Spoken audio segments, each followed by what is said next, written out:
আলহামদুলিল্লাহ রব্বুল আলামিনের অশেষ অনুগ্রহে রব্বুল আলামিন দীর্ঘকাল পর আমাদেরকে আবারও একত্রিত হওয়ার তৌফিক দান করলেন। কারো কারো কাছে কেমন লাগতে পারে, হুজুর দীর্ঘকাল পর একত্রিত কিভাবে হলেন? জীবনে তো আসেনি নাই কালীগঞ্জে, তো আসেন নাই, তো দেখাও হয় নাই, তো দীর্ঘকাল পর সাক্ষাতের মানেটা কি? দুনিয়ার মধ্যে দেখা হয় নাই কথা অবশ্যই সত্য, কালীগঞ্জে পূর্বে আসি নাই এ কথাও সত্য, এমনকি আসতামও না যদি না সমমনা মানুষের পক্ষ থেকে দাওয়াত আসতো। কারণ সব জায়গায় যেই জায়গায় বিশেষ করে চেনা জানা থাকে না, যাওয়ার ব্যাপারে ভিতর থেকে আলাদা আগ্রহ পাওয়া যায় না। কিন্তু আমাদের হযরত যিনি এতক্ষণ পর্যন্ত উপস্থাপনা করছিলেন, বিশিষ্ট ইসলামী চিন্তাবিদ মুফাসসিরে কোরআন হযরত মাওলানা মুহাম্মদ রুহুল আমিন সাহেব যখন দাওয়াত দিয়েছেন, হুজুরকে জিজ্ঞাসা করে দেখতে পারেন, তার মসজিদে বসেই যখন দাওয়াত দিয়েছেন আমি একবারও পাশ কাটিয়ে যাওয়ার চেষ্টা করি নাই, বরঞ্চ যদিও অচেনা জায়গা অজানা জায়গা, কিন্তু দাওয়াত দিতে দেরি হয়েছে, কিন্তু আমি কবুল বলতে দেরি হয় নাই। কিসের জন্য? কারণ দুনিয়ার মধ্যে মানুষের মহাব্বত তৈরি হয় পরে, আসল মহাব্বত তৈরি হয়েছে রূহের জগতে থাকতে। আল্লাহ রাসূল সাল্লাল্লাহু আলাইহি ওয়াসাল্লাম বলেন, আল আরওয়াহু জুনুদুম মুজান্নাদা, রূহগুলো দুনিয়াতে আসার আগে রূহের জগতে সব ছিল একসাথে সম্মিলিত বাহিনীর মতো। সম্মিলিত বাহিনী যেমন সকলে একসাথে থাকে, তারাও সকলে একসাথে ছিল। ফামা তাআরাফা মিনহা ইতালাফা, সেখানে যাদের পরিচয় ঘটেছে দুনিয়াতে তাদের মধ্যে মিল মহব্বত তৈরি হয়েছে। ওমা তানাকারা মিনহা, আর একসাথে থাকার পর রূহের জগতে যাদের পরিচয় হয় নাই ইখতালাফা, দুনিয়াতে আসার পর তাদের মধ্যে দ্বন্দ্ব বিরোধ ঝামেলা সংঘাত লেগেই থাকে। তাহলে আসল মহব্বত দুনিয়াতে না, আসল মহব্বত হয়েছে রূহের জগতে। সেখানে যাদের মহব্বত হয়েছে দুনিয়াতে আসার পর সেটা প্রকাশিত হয়েছে।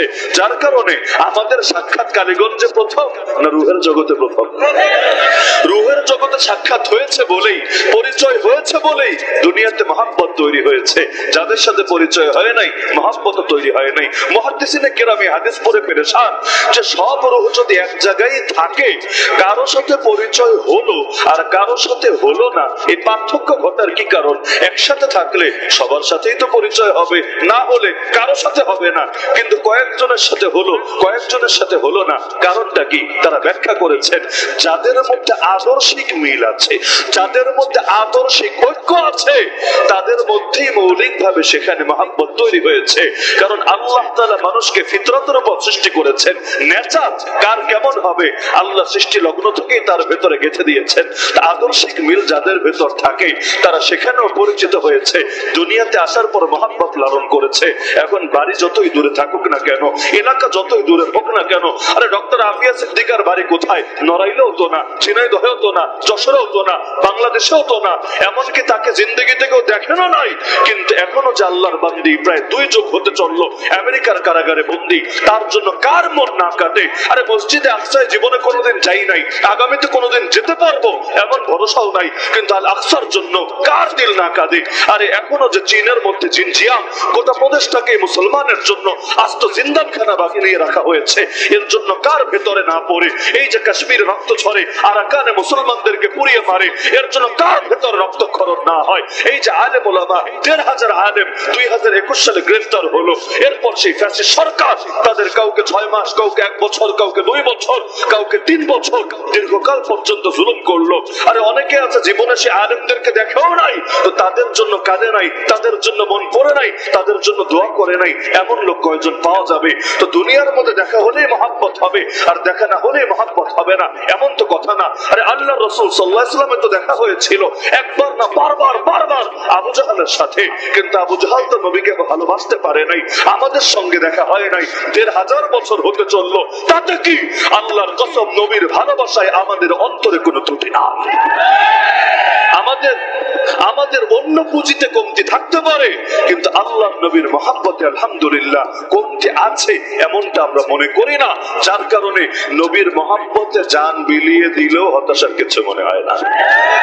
তো আদর্শিক মিলটা বড় জিনিস। এই যে মাদ্রাসাতুল মিনহাজুন নবুওয়াত নামের মধ্যেই কিন্তু বিশাল মেসেজ। মিনহাজুন নবুওয়াত মানে নবুওয়াতের পথ, নবুওয়াতের কর্মপন্থা, নবুওয়াতের ধারা, নবুওয়াতের আদর্শ।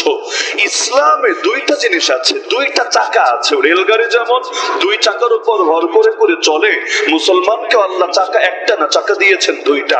এক চাকা হলো লা ইলাহা ইল্লাল্লাহ, আর এক চাকা হলো মুহাম্মাদুর রাসূলুল্লাহ। প্রথম চাকা হলো আল্লাহর হুকুম, দ্বিতীয় চাকা হলো নবীজির তরিকা।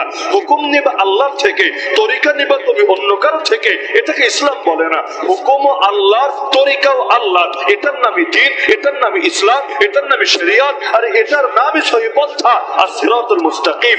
আর যদি হুকুম নেয় আল্লাহ থেকে, তরিকা নেয় অন্য কারো থেকে, সেটা ভণ্ডামি ছাড়া কিছু না। যেমন বহু ভণ্ড আছে বিভিন্ন মাজারে মাজারেও থাকে, কিন্তু আল্লাহকে খুশি না করে তারা ইবলিসকে খুশি করার চেষ্টা করে। তারা দেখা যায় বিভিন্ন নিষিদ্ধ জিনিস পর্যন্ত সেবন করে, নারীর ক্ষেত্রে পর্দা প্রশিতা পর্যন্ত রক্ষা করে না, আরো বহু আকাম কুকাম করে। আর জিজ্ঞাসা করলে বলে আরে আল্লাহরই পেতে চাই, আল্লাহর মারিফত হাসিল করতে চাই, আল্লাহ তাআলার ইশক আর মহব্বত অন্তরে বসাতে চাই। আরে আল্লাহর ইশক মহব্বত বসাতে চাও ভালো কথা, আল্লাহকে ভালোবাসতে চাও ভালো কথা, আল্লাহর মারিফত হাসিল করতে চাও ভালো কথা, কিন্তু তরিকা তুমি কার তরিকা নিলা? হুকুমও নিতে হয় আল্লাহর থেকে, তরিকাও নিতে হয় রাসূলুল্লাহ সাল্লাল্লাহু আলাইহি ওয়াসাল্লাম থেকে। একজনের থেকে হুকুম নিলা, তার তরিকা তুমি তোমার যার মনে চায় তার থেকে নিলা, এটাকে ইসলাম বলে না। এটাকে যদি ইসলাম বলতো কালেমায় দুই অংশ লাগতো না। কালেমায় দুই অংশ কিসের জন্য? এজন্যই যে হুকুম আল্লাহ, তরিকা মুহাম্মদুর রাসূলুল্লাহ সাল্লাল্লাহু আলাইহি ওয়াসাল্লামের। কোরআনে আল্লাহ মূলনীতি দেন, আল্লাহ মূলনীতি দেন। আল্লাহ বলেন আকিমুস সালাহ, বান্দা সালাত কায়েম কর। কিভাবে সালাত কায়েম করব? আল্লাহ নবী বলে দিয়েছেন সাল্লু কামা রাআইতুমুনি উসাল্লি। আরে আমারে দেন আমি কিভাবে সালাত আদায় করি, হুবহু সেভাবে সালাত আদায় কর। তা আল্লাহ দিলেন মূলনীতি, ব্যাখ্যা দিলেন নবীজি। নবীর ব্যাখ্যা কেন দিতে হলো? কোরআনে আছে কথা। আল্লাহ বলেন লিতুবাইয়িনা লিন-নাসি মা নুজিলা ইলাইহিম। এই কোরআন তোমার উপর কেন নাজিল করলাম, এই কোরআন তোমার ভায়া হয়ে উম্মতের কাছে, বান্দার কাছে কেন পৌঁছালাম? কারণ জানো, কারণ হলো তুমি ব্যাখ্যা করে দিবা। এই কোরআন যার যেভাবে মনে চায় সেভাবে বুঝলে হবে না, তোমাকে ব্যাখ্যা করে দিতে হবে। এই ব্যাখ্যা আমার থেকে নিয়ে নিয়ে জাতির কাছে পৌঁছাতে হবে। কারণ নবী নিজের থেকে একটা কথাও বলেন না দ্বীনের ব্যাপারে। সূরা নাজম আয়াত 3 এবং 4 আল্লাহ বলেন ওমা ইয়ানতিকু আনিল হাওয়া। আরে মুহাম্মদ একটা কথাও মন গড়া বলে না রে, ইন হুয়া ইল্লা ওয়াহয়ু ইউহা। যা বলে সব রবের পক্ষ থেকে নাজিল করা ওহী। তো নামাজ কিভাবে পড়বেন? বিস্তারিত বিধান নবীর থেকে শিখতে হলো। না হলে কয় ওয়াক্ত পড়বেন, কোন টাইমে ওয়াক্ত শুরু, কোন টাইমে ওয়াক্ত শেষ, হাত কিভাবে বাঁধবেন, রুকু সিজদা কিভাবে করবেন, নামাজের বিস্তারিত বিধানগুলো পুরো কোরআন পড়েন না। আলহামদুলিল্লাহ আলিফ থেকে মিনাল জিন্নাতি ওয়ান নাস সিন পর্যন্ত খুঁজে পাবেন না। শুধু কোরআন সামনে রেখে হাদিস বাদ দিয়ে, নবীর জীবনী বাদ দিয়ে সারা জীবনেও কেউ 2 রাকাত নামাজও পড়তে পারবে না। কারণ নামাজের ডিটেইল কি, কর্মপদ্ধতি কি, এটা যিনি শিখিয়েছেন তার নামই মুহাম্মদুর রাসূলুল্লাহ সাল্লাল্লাহু আলাইহি ওয়াসাল্লাম। আল্লাহ বললেন হজ করা ফরজ, ওয়ালিল্লাহি আলান নাস হিজ্জুল বাইত মান ইসতাতা ইলাইহি সাবিলা। সামর্থ্যবানদের জন্য আল্লাহর ঘরের হজ ফরজ। কিন্তু আল্লাহ হজ কিভাবে করব? তুমি তো শিখিয়ে দিলা না, তুমি তো বলে দিলা না। আরাফায় কখন যাব, মিনায় কখন যাব, মুজদালিফায় কখন যাব, কুরবানি কবে করব, মাঠে কখন হলক করব, তাওয়াফ কিভাবে করব, সাই কিভাবে করব? নবী বলে দিয়েছেন উম্মত টেনশনের কিছু নাই, খুযু আন্নী মানাসিকাকুম, খুযু আন্নী মানাসিকাকুম। আমার থেকে শেখো কিভাবে তোমাদের হজ করতে হবে। আল্লাহ বলে দিলেন কুতিবা আলাইকুমুল কিতাল, তোমাদের উপর জিহাদ, যুদ্ধকে ফরজ করা হয়েছে। এবার বান্দা পেরেশান হবে স্বাভাবিক। আল্লাহ জিহাদ তো করতে বললা, কার বিরুদ্ধে করব, কিভাবে করব, যুদ্ধবন্দী যারা হবে তাদের কি করব, প্রাপ্ত সম্পত্তি গনিমত যা পাবো কিভাবে ভাগ বাটোয়ারা করব? আল্লাহ নবী বলে দিলেন আরে আমার বদর দেখ, উহুদ দেখ, খন্দক দেখ, তাবুক দেখ, হুনাইন দেখ, আমার 27টা গাজওয়া দেখ আর 47টা সারিয়া দেখ। ব্যাস আল্লাহর আয়াতের উপর কিভাবে আমল করতে হবে শিখে ফেলবি। তাহলে সবগুলো উদাহরণ থেকে কি বুঝলেন? হুকুম নিতে হয় কার থেকে? তরিকা নিতে হয় কার থেকে? মুহাম্মদুর রাসূলুল্লাহ সাল্লাল্লাহু আলাইহি ওয়াসাল্লাম থেকে। এটাকেই বলে মিনহাজুন নবুওয়াত। পুরো কথা বুঝলে এবার আমার একটা প্রশ্নের জবাব দেন। আল্লাহ কোরআনে আদেশ দিয়েছেন আকিমুদ্দিন, তোমরা দিন কায়েম করো। কার আদেশ? কার আদেশ? এমনকি তিনি জানিয়েছেন রাসূলকে পৃথিবীর বুকে পাঠিয়েছেন কেন, লক্ষ্য কি, উদ্দেশ্য কি? আল্লাহ নিজে বলেছেন কোরআনের তিনটা আয়াতে, যার একটা আয়াত আছে 10 নম্বর পারা সূরা তাওবায়, আরেকটা আছে সূরাতুল ফাতহে, আরেকটা আছে 28 নম্বর পারা 11 নম্বর পৃষ্ঠা সূরা সফের মধ্যে। তিন জায়গায় আল্লাহ একই ধরনের বাক্য বললেন, হুয়াল্লাযী আরসালা রাসূলাহু বিল হুদা ওয়া দীনিল হক লিইয়ুযহিরাহু আলা দ্বীনি কুল্লি। তিনি সেই আল্লাহ যিনি তার রাসূলকে পাঠিয়েছেন হেদায়েত দিয়ে এবং দ্বীন হক দিয়ে। কেন? লিইয়ুযহিরাহু আলা দ্বীনি কুল্লি। সেই রাসূল পৃথিবীর বুকে এসে ইসলামকে বিজয়ী করবেন, ইসলামকে বিজয়ী করবেন বাকি সকল দ্বীনের উপরে, ধর্মের উপরে না, বাকি সকল দ্বীনের উপরে। দ্বীন মানে ধর্ম হতে পারে, দ্বীন মানে বাতিল মতবাদ হতে পারে, দ্বীন মানে তন্ত্রমন্ত্র হতে পারে, এক কথা ইসলাম ছাড়া যা কিছু হতে পারে যেটাকে মানুষ আদর্শ হিসাবে গ্রহণ করে এগুলোই দ্বীন। তো আল্লাহ তার রাসূলকে কেন পাঠিয়েছেন? আল্লাহ তিন জায়গায় জানালেন, একমাত্র লক্ষ্য হলো ইসলাম হবে জিন্দা, বাকি সকল জাহেলি আদর্শ হবে মুর্দা। ইসলাম হবে জিন্দা, বাকি সকল জাহেলি আদর্শ হবে মুর্দা। যার কারণে মক্কায় যখন নফিকে অফার দেওয়া হয়েছিল, আবু তালেব তোমার ভাতিজারে বলো মুহাম্মদ কি চায়, যদি সুন্দরী নারী চাই আরবের সবচেয়ে সুন্দরী নারী এনে দেব, যদি সম্পদ চাই কত সম্পদ লাগবে সম্পদের পাহাড় বানিয়ে দেব, আর যদি ক্ষমতা চায় তাও বলুক, তাকে আমাদের পার্লামেন্ট দারুন নাদওয়ার মেম্বার বানিয়ে নেব, তাকেও আমাদের নেতৃত্বের পরিষদ যারা আছে নেতৃত্ব দেয় তাদের একজন হিসাবে গণ্য করব। মক্কায় একনায়কতন্ত্র ছিল না, একজনের কথাই আইন একজনের কথাই বিধান এমন ছিল না। হ্যাঁ, সেখানে তারা একসাথে বৈঠক করে সিদ্ধান্ত নিত। আবু জাহাল একটা বলতো, আবু লাহাব আর একটা, উতবা একটা, তো সাইবা আর একটা, ওমর একটা, তো খালিদ বিন ওয়ালিদ আর একটা, ব্যাস সকলে মিলে পরামর্শ করে সিদ্ধান্ত নিত। তো প্রস্তাবের মধ্যে এটাও ছিল মুহাম্মদকে বলো সে যদি চায় তাকেও একজন সদস্য বানিয়ে নেব। আল্লাহ নবী কোনটা চেয়েছিলেন?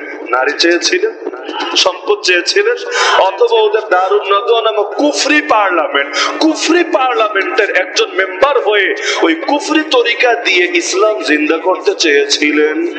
আমি হলে হয়তো রাজি হয়ে যেতাম, বলতাম আরে নেতা বানানোর অফার দিয়েছে, নেতা হওয়ার জন্য সারা জীবন কাটিয়ে দিলাম, লোকে ভোটই দেয় না, কোটি কোটি টাকা ঢেলে অনেক সময় জামানতি ঠিকঠাক মতো রক্ষা হয় না, আর এখন পায়ের তলায় অফার চলে এসেছে, খালি যদি বলি রাজি তাহলেই তারা নেতা বানিয়ে নেবে। শুধু আদর্শের ব্যাপারে একটু কম্প্রোমাইজ করতে হবে, কম্প্রোমাইজ তো এখনো করে। আরে তুমি ইসলামের রাজনীতি করবা ভালো কথা, মুখ দিয়ে তো আগে বলো যে ইসলামী রাষ্ট্র চাই, কিন্তু রাজনীতি করবে ইসলামী রাজনীতি, মুখ দিয়ে কথা বলার সাহসই করে না। ইসলামী রাষ্ট্র চাই বলে আমরা কল্যাণ রাষ্ট্র চাই, ওয়েলফেয়ার স্টেট চাই, লিবারেল ডেমোক্রেটিক কান্ট্রি চাই। আরে তোর মাথা তোর মুন্ডু চাস, তোর ইসলামী রাজনীতি দিয়ে কি হবে যদি ইসলামের কথা প্রকাশ্যে বলার হিম্মত না করিস? আরে মানুষকে ধোঁকা দিয়ে কি লাভ? ইসলাম কোনোদিন ধোঁকা দিয়ে জিন্দা হয় নাই, ইসলাম জিন্দা হয়েছে হক তরিকায়, ইসলাম জিন্দা হয়েছে আরে মানুষের দিল তৈরি করার তরিকায়। আল্লাহ নবী মানুষকে ভুলভাল বুঝিয়ে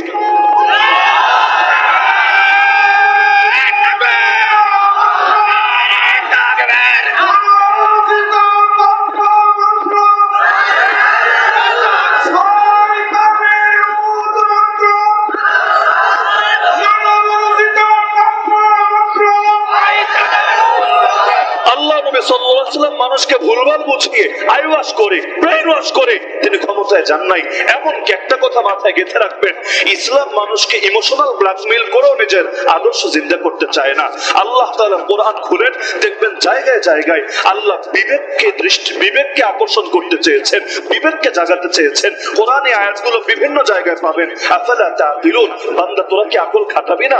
আফালা তুবসিরুন, তোরা কি দৃষ্টি মেলে একটু দেখবি না? ওয়া লাকাদ ইয়াসসারনাল কুরআনা লিযিকরি ফাহাল মিন মুদ্দাকির, আমি আল্লাহ কোরআনকে সহজ করেছি উপদেশ গ্রহণের জন্য, আছো কোন উপদেশ গ্রহণকারী? তা আল্লাহ তাআলা জায়গায় জায়গায় কথাগুলো কেন বললেন? এমনকি আল্লাহ নিজে জানিয়েছেন 19 নম্বর পারায় সূরা ফুরকানের মধ্যে, রহমানের খাঁটি বান্দা কারা জানো? ওয়াল্লাযীনা ইযা যুকিরু বিআয়াতি রাব্বিহিম, যাদেরকে রবের আয়াত দিয়ে উপদেশ দেওয়া হলে লাম ইয়াখিরু আলাইহা সুম্মা ওয়া উমিয়ানা, অন্ধ আর বধিরের মতো পড়ে থাকে না, অন্ধ চোখে দেখে না, বধির কানে শোনে না। আল্লাহর খাঁটি বান্দা যারা তারা অন্ধ হয় না, বধির হয় না, তারা চোখ দিয়ে দেখে, কান দিয়ে শোনে, আকল দিয়ে ফিকির করে, অন্তরের মধ্যে হেদায়েত ধারণ করে। যার কারণে ইসলাম যখন দুর্বল ছিল তখনও কারো উপর আর এমন জাদু করে করে ক্ষমতা বিস্তার করে নাই যে এমন কান্নাকাটি করে এক বয়ান দিবে যে কান্নার ঠেলায় বাচ্চা রাজি হবে, অথচ তার দিল তৈরি হবে না। আবেগের শিকার হয়ে সেই বান্দা সাময়িক ভাবে ফিরে আসবে। আবেগ ভাই সাময়িক, আজ আছে তো কাল নাই। বিবেকের দ্বারা যেটা হয় সেটা হয় স্থায়ী। এমনকি শহীদ আব্দুল্লাহ আজম রহমতুল্লাহ আলাইহি বলতেন, আবেগ থেকে কেউ যদি জিহাদের ময়দানে সৈনিক হয়েও আসে সে স্থির থাকতে পারবে না। এক আবেগ দিয়ে ময়দানে আসবে, আর এক আবেগ দিয়ে হয়তো ময়দান থেকে ভাগবে। কিন্তু কেউ যদি বিবেকের মধ্যে শাহাদাতের তামান্না বসাতে পারে, আর একবার যদি ময়দানে আসে, লাশ ছাড়া ফিরবে না ময়দান থেকে।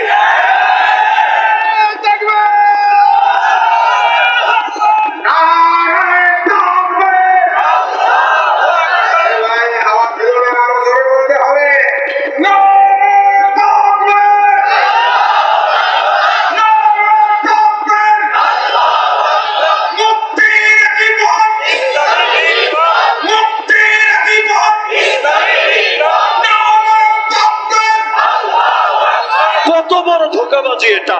একদিকে করবে ইসলামের রাজনীতি, আর একদিকে লোকে যদি প্রশ্ন করে আপনারা ক্ষমতায় আসলে চোরের কি হাত কেটে দেবেন? আপনারা ক্ষমতায় আসলে কেউ ধর্ম ত্যাগ করলে তাকে কি মৃত্যুদণ্ড দেবেন? আপনারা ক্ষমতায় আসলে নারীদেরকে কি পর্দা করতে বলবেন? আপনারা ক্ষমতায় আসলে মানুষদেরকে কি নামাজের জন্য বাধ্য করবেন? বলবে না না না না, এগুলো কেন হবে? আরে আমরা তো ওয়েলফেয়ার স্টেটের কথা বলছি, কল্যাণ রাষ্ট্রের কথা বলছি। আরে এই কল্যাণ আবার কোন কল্যাণ রে? ইসলাম বাদ দিয়ে আমরা কোনো কল্যাণ বুঝি না। আল্লাহর হুকুমের বাইরে আমরা কোনো কল্যাণ চিনি না। নবীদের তরিকার বাইরে আমরা কোনো কল্যাণে বিশ্বাসী করি না। আরে রাখো তোমার পশ্চিমা বিশ্ব থেকে শেখা শব্দ, এই ওয়েলফেয়ার স্টেট। আমরা এরকম 2 নাম্বার ওয়েলফেয়ার স্টেটে থুতু মারি। আমরা আল্লাহর নবীর তরিকা ছাড়া ভিন্ন কোন তরিকা ঈমান আনতেই পারি না।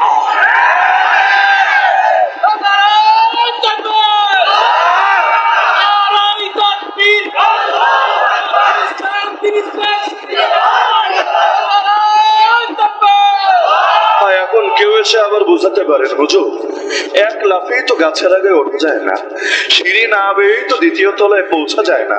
এগুলো হলো হেকমত। হেকমত নাম দিয়ে দিয়েছে হেকমত। হেকমত মানে কি? 1 চামচ হক আর 2 চামচ বাতিল মিশিয়ে শরবত বানিয়ে খেয়ে ফেলা। আরে বলবাটা কোরআন, ওয়ালা তালবিসুল হাক্কা বিল বাতিল। আল্লাহর স্পষ্ট ফরমান, বান্দা হক আর বাতিলকে মিশিয়ে ফেলো না। ওয়া তাকতুমুল হাক্কা ওয়া আনতুম তা'লামুন। জেনে বুঝে হক গোপন করো না। আরে এরা যে তরিকায় চলে না, বিশ্বাস করেন ওই তরিকার অফার আমার নবীকে মক্কার যুগে দেওয়া হয়েছিল। খালি যদি রাজি হতেন, আমার নবীকে এই সুযোগটা ঠিকই দেওয়া হয়েছিল। নবী রাজি হন নাই। কেন রাজি হন নাই? তাওহীদ মানেই হলো প্রথমে আল্লাহর সার্বভৌমত্বে বিশ্বাস করা। আরে তাওহীদ মানে কখনোই এটা না আল্লাহ সার্বভৌমত্ব আর মানুষের সার্বভৌমত্ব বেশি একাকার করে ফেলা। নবী কেন যান নাই দারুন নদওয়ার মেম্বার হতে? দ্বিতীয় কোনো ব্যাখ্যা আনতে পারবেন না কিয়ামতের আগে। একমাত্র ব্যাখ্যা, নবী যদি ক্ষমতায় যেতেন ওই তরিকায়, কি হতো জানেন?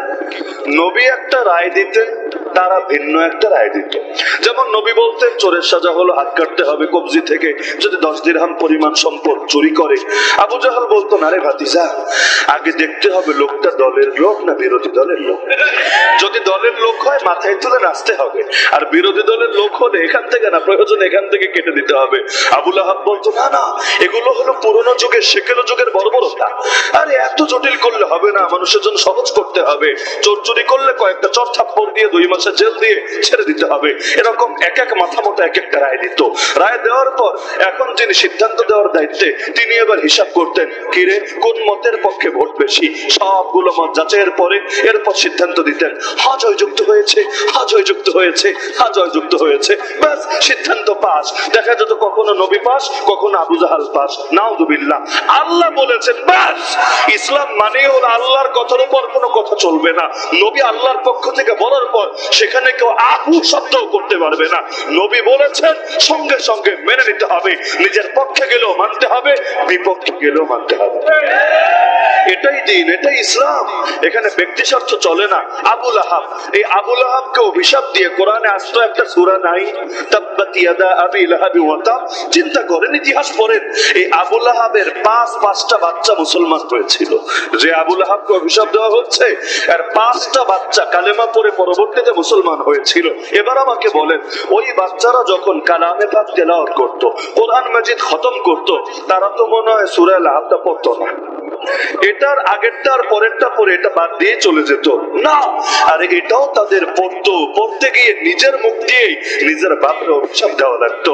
তাব্বাত ইয়াদা আবি লাহাব ওয়া তাব। খালি অভিশাপ না, নিজের বাপ আর জন্মদাত্রী মা তাদেরকে জাহান্নামে বলে ঘোষণা দেওয়া লাগতো। সায়াসলা নারান যাতা লাহাব ওয়া ইমরাতু। আবু লাহাব জাহান্নামী আর ওর বউ জাহান্নামী, এই কথা তাদেরও বলা লাগতো। তাদের মনে কি কষ্ট লাগতো না? লাগাটা স্বাভাবিকই, কারণ নিজের বাপ আর নিজের মাকে অভিশাপ দিবে, তাদেরকে জাহান্নামে ঘোষণা দিবে। আরে কোন সন্তানের ভালো লাগবে? কষ্ট তাদের লাগতো। কিন্তু ইসলামের জন্য সব ছাড়া যায়, কোনো কিছুর জন্য ইসলাম ছাড়া যায় না। বদর যুদ্ধের অনেক পরে আবু বকর রাদিয়াল্লাহু আনহু এক পুত্র মুসলমান হয়েছিল। একদিন কথা প্রসঙ্গে আবু বকর রাদিয়াল্লাহু আনহুকে বলছে, বাবা, তোমাকে বদরের যুদ্ধের ময়দানে আমার তরবারি রেঞ্জের ভেতর পেয়ে গিয়েছিলাম, চাইলে তোমার মাথা দেহ থেকে আলাদা করে দিতে পারতাম, কিন্তু জন্মদাতা বাবা তো তুমি, এজন্য স্বজন প্রীতি করেছি, তোমারে মারি নাই, তোমার কল্লা ফেলি নাই। আবু বকর রাদিয়াল্লাহু আনহু ঈমানের বলে বলিয়ান হয়ে গর্জে উঠলেন, আরে তোর কপাল ভালো রে, আমি আবু বকর যদি তোকে পেতাম, আমার তরবারির আঘাত দিয়ে তোর মাথাকে দেহ থেকে আলাদা করে দিতাম। কারণ যেই পুত্র আল্লাহ নবীর বিরুদ্ধে তরবারি ধারণ করেছে, যেই পুত্র ইসলামকে মিটিয়ে দেওয়ার জন্য যুদ্ধে নেমেছে, আরে আমি তাকে জন্ম দিতে পারি, কিন্তু ওর মতো কুলাঙ্গারের কল্লা উড়িয়ে দিতে মুখ কাঁপবে না।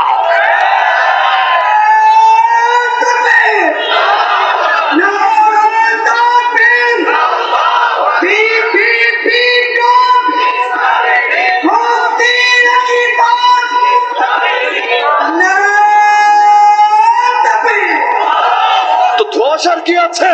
আর নাস্তিক যদি বলতে পারে নাস্তিক্য বাদ চাই, সেকুলার যদি বলতে পারে সেকুলারিজম চাই, লিবারেল যদি বলতে পারে লিবারেলিজম চাই, হিন্দুত্ববাদী যদি বলতে পারে রাম রাজ্য চাই, ইহুদি যদি বলতে পারে দাজ্জাল রাজত্ব, সারা দুনিয়া ব্যাপী ইহুদি রাজত্ব আর নয়া বিশ্ব ব্যবস্থা চাই, আর তুমি আল্লাহর বান্দা হয়ে, নবীর উম্মত হয়ে, আল্লাহর জমিনে দাঁড়িয়ে পৃথিবীর সর্বশ্রেষ্ঠ আদর্শের অধিকারী হয়ে, এমনকি তোমার প্রাণের রক্ষাকারী স্বয়ং আল্লাহ, এটা জানার পরও, বোঝার পরও, বিশ্বাস করার পরও, এমনকি হাসবুনাল্লাহু ওয়া নি'মাল ওয়াকিল আর আল্লাহু আকবার এরকম পবিত্র বাক্যগুলো মুখ দিয়ে বলার পরও কিভাবে তুমি হক কথা বলতে ভয় পেতে পারো? হিন্দুত্ববাদী যদি ভয় না পায়, তুমি কেন ভয় পাচ্ছ? কাদিয়ানি যদি ভয় না পায়, তুমি কেন ভয় পাচ্ছ? হিজবুত তাওহীদ যদি ভয় না পায়, তুমি কেন ভয় পাচ্ছ? যারা নবীরা গালি দেয়, ওরা যদি ভয় না পায়, তুমি কেন ভয় পাচ্ছ? ওদের সঙ্গে আল্লাহ নাই, তাও ভয় পাচ্ছে না। তোমার সঙ্গে আল্লাহ আছে, আর যার সাথে আল্লাহ আছে তার কিছুই লাগে না, তারপরও তোমার মুখে মুনাফিকি কথা, আর এটা কিছুতেই মুমিন মেনে নিতে পারে না। কিসের হিকমত? কিসের হিকমত? হিকমত আদেশ এদেরকে আগে দিয়েছেন না নবীকে আগে দিয়েছেন? কোরআনকে আমাদের উপর আগে এসেছে না নবীর উপরে এসেছে? নবীর মাধ্যম হয়ে আমাদের পর্যন্ত পৌঁছেছে, তো নবীকে কি আল্লাহ হিকমতের আদেশ দেন নাই? দেন নাই? উদউ ইলা সাবিল রাব্বিকা বিল হিকমা, তুমি মুহাম্মদ মানুষকে দাওয়াত দিবা রবের পথে হিকমতের সাথে। এই আদেশ কি প্রথম আমার কাছে এসেছে না নবীর কাছে এসেছে? আচ্ছা, নবীকে আল্লাহ আদেশ করেছেন, নবী তো সেই আদেশ পালন করেন নাই, তাই না? আরে সম্ভব এটা? কেউ যদি বলে আল্লাহ আদেশ করেছেন, নবী আদেশ পালন করেন নাই, আর ঈমানই শেষ, বেঈমান হয়েছে। নবীকে জিন্দা কোরআন কেন বলা হয়? কারণ কোরআনে আল্লাহ থিওরি যেটা দিয়েছেন, নবী সেটা প্র্যাকটিস করে করে উম্মতকে হাতে কলমে শিখিয়ে গিয়েছেন। তো যার কারণে আল্লাহর নবী যেটা করেছেন সেটাই হিকমত। হিকমত মানে সুন্নাহ। হিকমত মানে কি? ওই যে বলি না কোরআন আর সুন্নাহ, কোরআন আর সুন্নাহ। কোরআন মানে থিওরি, সুন্নাহ মানে প্র্যাকটিস। ব্যাস, এখন থিওরিক্যাল ভাবেও নিতে হয়, প্র্যাকটিক্যাল ভাবেও নিতে হয়। এজন্যই লা ইলাহা ইল্লাল্লাহ আছে, মুহাম্মাদুর রাসূলুল্লাহ আছে। আল্লাহ কসম করে বলি, হিকমত মানে হক আর বাতিল মিশে একাকার করে ফেলা না। হিকমত মানে ইউরোপ আমেরিকার ভাষায় কথা বলা না। হিকমত মানে গণতন্ত্রের পথ দিয়ে ইসলাম কায়েমের চেষ্টা করা না। হিকমত মানে আল্লাহর নবীর তরিকায় আল্লাহর নবীর এই শরীয়তকে জমিনে চিন্তা করা। ব্যাস কথা ক্লিয়ার। কারণ আল্লাহ আদেশ দিয়েছেন প্রথমে নবীকে, নবী যেটা করেছেন ব্যাস সেটাই হলো তরিকা। হ্যাঁ, এখন কোন পাগল বলতে পারে হুজুর পুরনো তো পুরনো, পাস্ট ইজ পাস্ট, আমাদেরকে এখন বর্তমান আর ভবিষ্যৎ নিয়ে ভাবতে হবে, প্রেজেন্ট আর ফিউচার নিয়ে চিন্তা করতে হবে। নবীর জীবন তো সেই 1500 বছর আগের কথা। এই যুগে কি আর ওই তরিকায় মুক্তি পাওয়া যাবে? ওই যুগে তো এত এত দুনিয়া আপডেট হয় নাই। এই নিউ ওয়ার্ল্ড অর্ডার, এই ক্যাপিটালিজম, এই সোশ্যালিজম, এই সেই হাবিজাবি, এগুলো তো আবিষ্কার হয় নাই। তো পুরোনোটা এই যুগে চলবে না, এই কথা যদি কেউ বলে আর ইমানে থাকবে না। কারণ আল্লাহ নবীকে আদর্শ বানিয়েছেন কয়দিনের জন্য? 10 বছর, 20 বছর, 100 বছর, 1000 বছর, নাকি কিয়ামত পর্যন্ত সময়ের জন্য? কিয়ামতের আগে নতুন কোন তরিকা দিয়ে আর কোন নবীকে পাঠাবেন? যদি না পাঠান তাহলে আমার নবীর আদর্শের কোন এক্সপায়ার ডেট আছে? আরে আছে নাকি? এগুলো 2 পয়সার মাথা মোটা সুশীলরা বলতে পারে। দেখেন না, শিল্পকলা ডিজি হয়ে সৈয়দ জামিল আহমদ, জামিল মানে সুন্দর, সুন্দর বেটা দাবি করে ফেলেছে 2024 সালে নারীদের কেন বোরকা পরা লাগবে? তো বোরকা কি 1971 পর্যন্ত পরবে?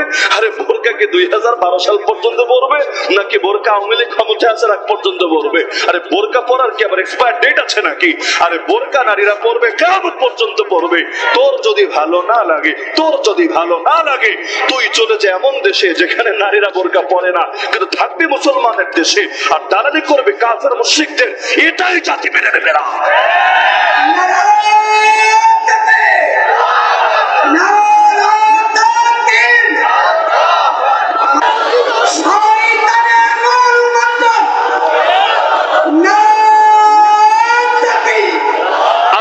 আমাদের জন্য তরিকা দিয়েছেন রাসূলের তরিকা। কোরআনে আছে সূরা আহজাব আয়াত নম্বর 19, লাকাদ কানা লাকুম ফি রাসূলিল্লাহি উসওয়াতুন হাসানাহ। তোমাদের জন্য আল্লাহর রাসূলের জীবনীতে রয়েছে উত্তম আদর্শ। কতটা উত্তম আদর্শ? মানে ওই আদর্শ মানার পর দ্বিতীয় কোন আদর্শই লাগবে না। আমাদের গতকাল আজমত সাহাবা বাংলাদেশের আয়োজিত সিরাত সেমিনারে একটা কথা আমার মানে শোনার পর থেকে বারবার বারবার শুধু মাথায় ভাসছে আর দিলটা এতটা সন্তুষ্ট হয়েছে। শেখ হারুন ইজাহার সাহেব হয়তো অনেকে চেনেন, তিনি তার লেকচার সামান্য সময় 5-6 মিনিট হয়তো কথা বলেছেন। এর মধ্যে একটা বাক্য বলেছেন যে বাংলাদেশের একজন খ্যাতিমান আলেম যিনি লেখকও, হুজুরকে নাকি একদিন জিজ্ঞাসা করেছেন আপনি কি মাও সেতুং পড়েছেন? বাংলাদেশে যদি বিপ্লব করতে চান, বাংলাদেশে যদি ইসলামকে বিজয়ী করতে চান, মাও সেতুং পড়া লাগবেই লাগবে, এর কোনো বিকল্প নাই।